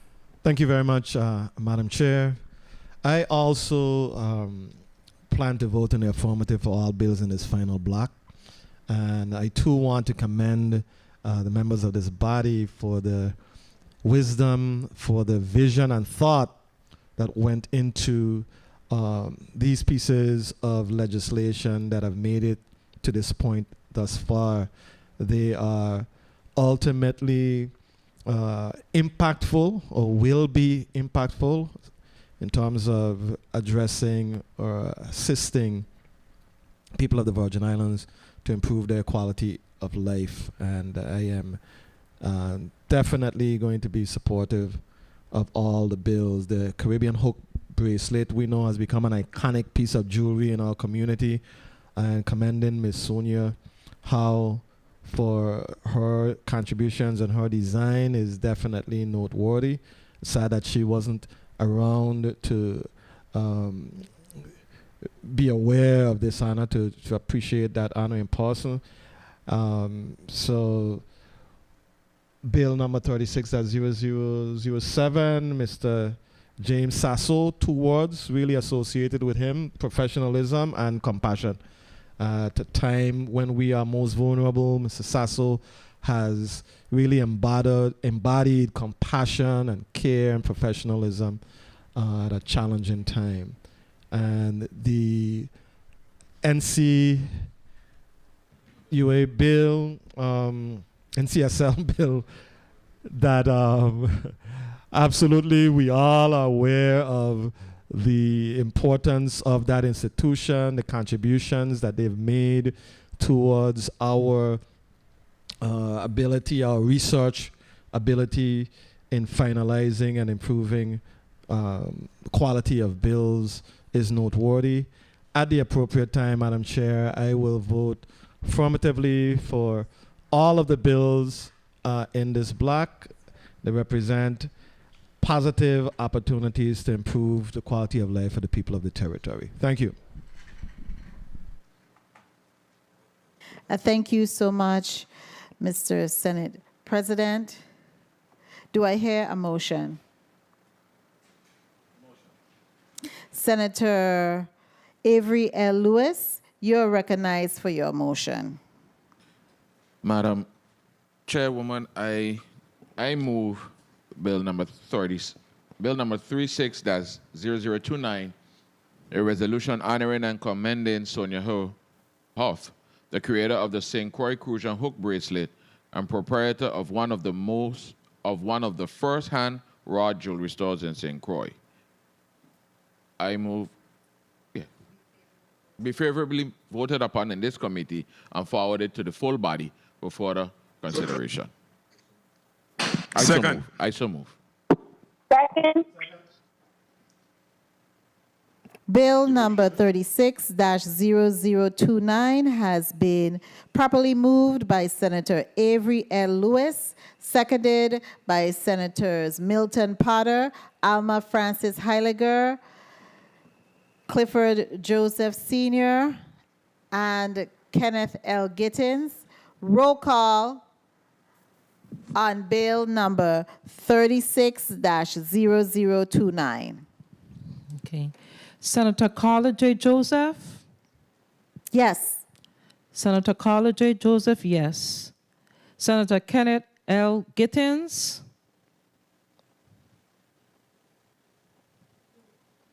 Yes. Senator Gittins, yes. Senator Alma Francis Halliger? Yes. Senator Francis Halliger, yes. Senator Angel L. Borges Jr.? Senator Borges Jr., yes. Senator Clifford A. Joseph Sr.? Yes. Senator Joseph Sr., yes. Senator Avery L. Lewis? Yes. Senator Lewis, yes. Senator Milton E. Potter? Yes. Senator Potter, yes. Madam Chair, I have 7 yeas. Thank you, Madam Clerk. Bill number 36-0029, a resolution honoring and commending Sonia Huff, the creator of the St. Croix Crucian Hook Bracelet and proprietor of one of the first hand rod jewelry stores in St. Croix, has been favorably approved in the Committee on Rules and Judiciary and will be forwarded to the full body for further consideration and action. Motion, Senator Angel Boquez Jr. Thank you, Madam Chair. Madam Chair, I move Bill number 36-0007, a resolution honoring and commending James Sasso for distinguished service in the mortuary and funeral service industry to be favorably voted upon in this committee and reported out to the full body for further action and consideration. I so move. Bill number 36-0007 has been properly moved by Senator Angel Boquez Jr., seconded by Senators Milton E. Potter and Avery L. Lewis. Roll call on Bill number 36-0007. Senator Carla J. Joseph? Yes. Senator Carla J. Joseph, yes. Senator Kenneth L. Gittins? Yes. Senator Gittins, yes. Senator Alma Francis Halliger? Yes. Senator Francis Halliger, yes. Senator Angel L. Boquez Jr.? Senator Boquez Jr., yes. Senator Clifford A. Joseph Sr.?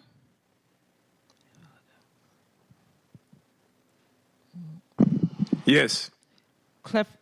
Senator Joseph Sr., yes. Senator Avery L. Lewis? Senator Lewis, yes. Senator Milton E. Potter? Yes. Senator Potter, yes. Madam Chair, I have 7 yeas. Thank you so much, Madam Clerk.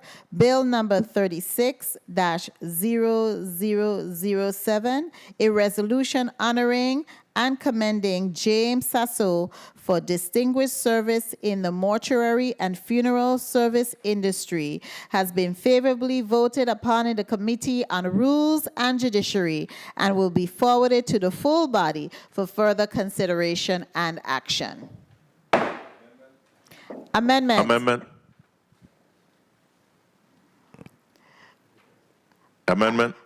Senator Boquez first, and then you second, Senator Gittins. Amendment, Senator Boquez. Thank you, Madam Chair. Madam Chair, I move amendment number 36-435, amendment to bill number 36-0064, offered by Senator Carla J. Joseph. Bill number 36-0064 is amended by inserting the following appropriately numbered section. Section blank. The Virgin Islands Inspector General shall conduct a biannual audit of each Empress Fund checking account and issue a report of the findings to the Governor and the Legislature of the Virgin Islands. I so move. Amendment number 36-435 has been properly moved by Senator Boquez and seconded by Senator Lewis. Hearing no objection, so ordered. Senator Gittins, you're recognized for your amendment. Thank you. I move that amendment number 36-436, an amendment to bill number 36-0064 offered by Senator Court 8 VLA. Bill number 36-0064, section 2 is amended as follows. 1, in subsection C, A, first sentence, strike the word with small letter F, fund, and insert fund with a capital F. B, paragraph 1, Roman numeral 1, strike $50,000 and insert $65,000. Roman numeral 2, strike $15,000. Right, correction. Strike $15,000 and insert $20,000. Roman numeral 3, strike $15 and insert $20. Roman numeral 4, strike the word testing, and Roman numeral 5, after the word planning, insert the word research. C, paragraph 3, strike $125,000 and insert $176,000. D, paragraph 4, strike the word accountant and insert financial control officer. And 2, in subsection E, paragraph 3, strike the word charity. I so move. Second. Amendment number 36-436 has been properly moved by Senator Gittins, seconded by Senators Bolkes, Lewis, Potter, and Joseph. Hearing no objection, so ordered.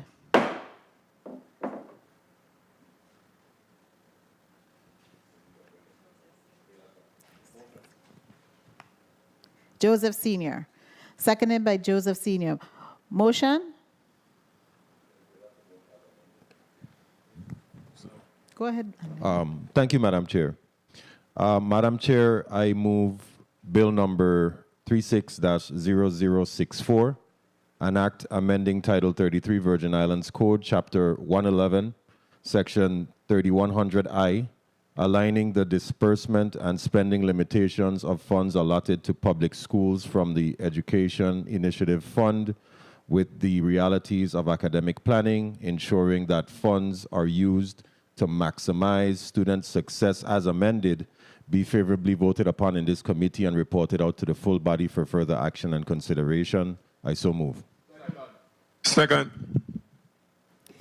Bill number 36-0064 has been properly moved by Senator Angel Bolkes Jr., seconded by Senators Milton E. Potter, Lewis, and Joseph Sr. Roll call on Bill number 36-0064 as amended. Senator Carla J. Joseph? Yes. Senator Carla J. Joseph, yes. Senator Kenneth L. Gittins? Yes. Senator Gittins, yes. Senator Alma Francis Halliger? Yes. Senator Francis Halliger, yes. Senator Angel L. Bolkes Jr.? Senator Bolkes Jr., yea. Senator Clifford A. Joseph Sr.? Yes. Senator Clifford A. Joseph Sr., yes. Senator Avery L. Lewis? Senator Lewis, yes. Senator Milton E. Potter? Yes. Senator Potter, yes. Madam Chair, 7 yeas. Thank you, Madam Clerk. Bill number 36-0064, an act amending Title 33, Virgin Islands Code, Chapter 111, Section 3100I, aligning the disbursement and spending limitations of funds allotted to public schools from the Education Initiative Fund with the realities of academic planning, ensuring that funds are used to maximize student success, as amended, has been favorably voted upon in the Committee on Rules and Judiciary and will be forwarded to the full body for further consideration and action. Motion, Senator Angel Bolkes Jr. Thank you, Madam Chair. Madam Chair, I move Bill number 36-0090, an act amending Title I Virgin Islands Code, Chapter 11 by adding Section 200M to declare the week beginning the Monday before the first Friday in June as the Virgin Islands Gun Violence Awareness Week, to be favorably voted upon in this committee and reported out to the full body for further action and consideration. I so move. Bill number 36-0090 has been favorably moved and properly moved by Senator Angel Bolkes Jr., and it was seconded by Senators Lewis, and Potter. Roll call on bill number 36-0090. Senator Carla J. Joseph? Yes. Senator Joseph? Yes. Senator Kenneth L. Gittens? Yes. Senator Gittens, yes. Senator Alma Francis Halliger? Yes. Senator Francis Halliger, yes. Senator Angel L. Borges Jr.? Senator Borges Jr., yes. Senator Clifford A. Joseph Sr.?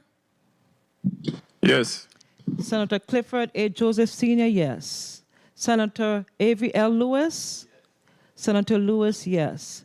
Senator Milton E. Potter? Yes. Senator Potter, yes. Madam Chair, I have a total of seven yeas. Thank you, Madam Clerk. Bill number 36-0090, an act amending Title I Virgin Islands Code, Chapter 11, by adding Section 200M to declare the week beginning the Monday before the first Friday in June as the Virgin Islands Gun Violence Awareness Week, has been favorably approved in the Committee on Rules and Judiciary and will be forwarded to the full body for further consideration and action. Senator Milton Potter, you are recognized for your motion. Thank you very much, Madam Chair. Madam Chair, I move that bill number 36-0097, a resolution commending the National Conference of State Legislatures, NCSL, on the 50th anniversary and recognizing the NCSL for its commitment to the legislative institution, be favorably voted upon in the Committee of Rules and Judiciary and forwarded to the full body for further consideration and action. I so move. Bill number 36-0097 has been properly moved by Senate President Senator Milton E. Potter and seconded by Senator Angel Borges Jr. Roll call on bill number 36-0097. Senator Carla J. Joseph?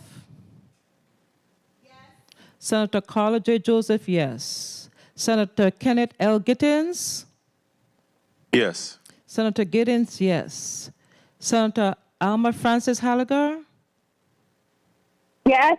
Senator Francis Halliger, yes. Senator Angel L. Borges Jr.? Senator Borges Jr., yes. Senator Clifford A. Joseph Sr.? Yes. Senator Clifford A. Jr. Sr., yes. Senator Avery L. Lewis? Senator Lewis, yes. Senator Milton E. Potter? Yes. Senator Potter, yes. Madam Chair, I have 7 yeas. Thank you, Madam Clerk. Just make sure it's Clifford A. Joseph Sr. Okay. Bill number 36-0097, a resolution commending the National Conference of States Legislatures, NCSL, on its 50th anniversary and recognizing the NCSL for its commitment to the legislative institution has been voted upon favorably in the Committee on Rules and Judiciary and will be forwarded to the full body for further consideration and action. Motion, Senator Milton Potter. Thank you, Madam Chair. I move that bill number 36-0012, an act amending Title III Virgin Islands Code, Chapter 27, to streamline the GERS disability annual approval procedures and for other related issues, be favorably voted upon in the Committee on Rules and Judiciary and forwarded to the full body for further consideration and action. I so move. Second. Bill number 36-0012 has been properly moved by Senator Milton E. Potter, seconded by Senator Avery L. Lewis. Did I hear Senator Clifford Joseph Sr. with a second? Yes. Wonderful. Roll call on bill number 36-0012. Senator Carla J. Joseph? Yes. Senator Carla J. Joseph, yes. Senator Kenneth L. Gittins? Yes. Senator Gittins, yes. Senator Alma Francis Halliger? Yes. Senator Francis Halliger, yes. Senator Angel L. Bokes Jr.? Senator Bokes Jr., yes. Senator Clifford A. Joseph Sr.? Yes. Senator Clifford A. Joseph Sr., yes. Senator Avery L. Lewis? Senator Lewis, yes. Senator Milton E. Potter? Yes. Senator Potter, yes. Madam Chair, I have 7 yeas. Thank you so kindly, Madam Clerk. Bill number 36-0012, an act amending Title III, Virgin Islands Code, Chapter 27, to streamline the GERS disability annuity approval procedures and for other related purposes, has been favorably voted upon in the Committee on Rules and Judiciary and will be forwarded to the full body for further consideration and action. Colleagues, I really want to commend you for sticking with us through even lunchtime designation to assure that we get the people's work done. I really also would like to commend our central staff members, our stenographers, security, media, all persons, and the legal counsel, all persons who worked with us tirelessly to assure that this committee meeting flowed flawlessly. I also want to commend my staff, the interns I have, my chief of staff who is new to clerking, for her due diligence and being here and present, even though she shouldn't be here. It tells a lot about her commitment to do this work. And I really want to commend all of the bill sponsors and also you as a team. The Committee on Rules and Judiciary meeting and hearing for Wednesday, June 25th, 2025 is hereby adjourned.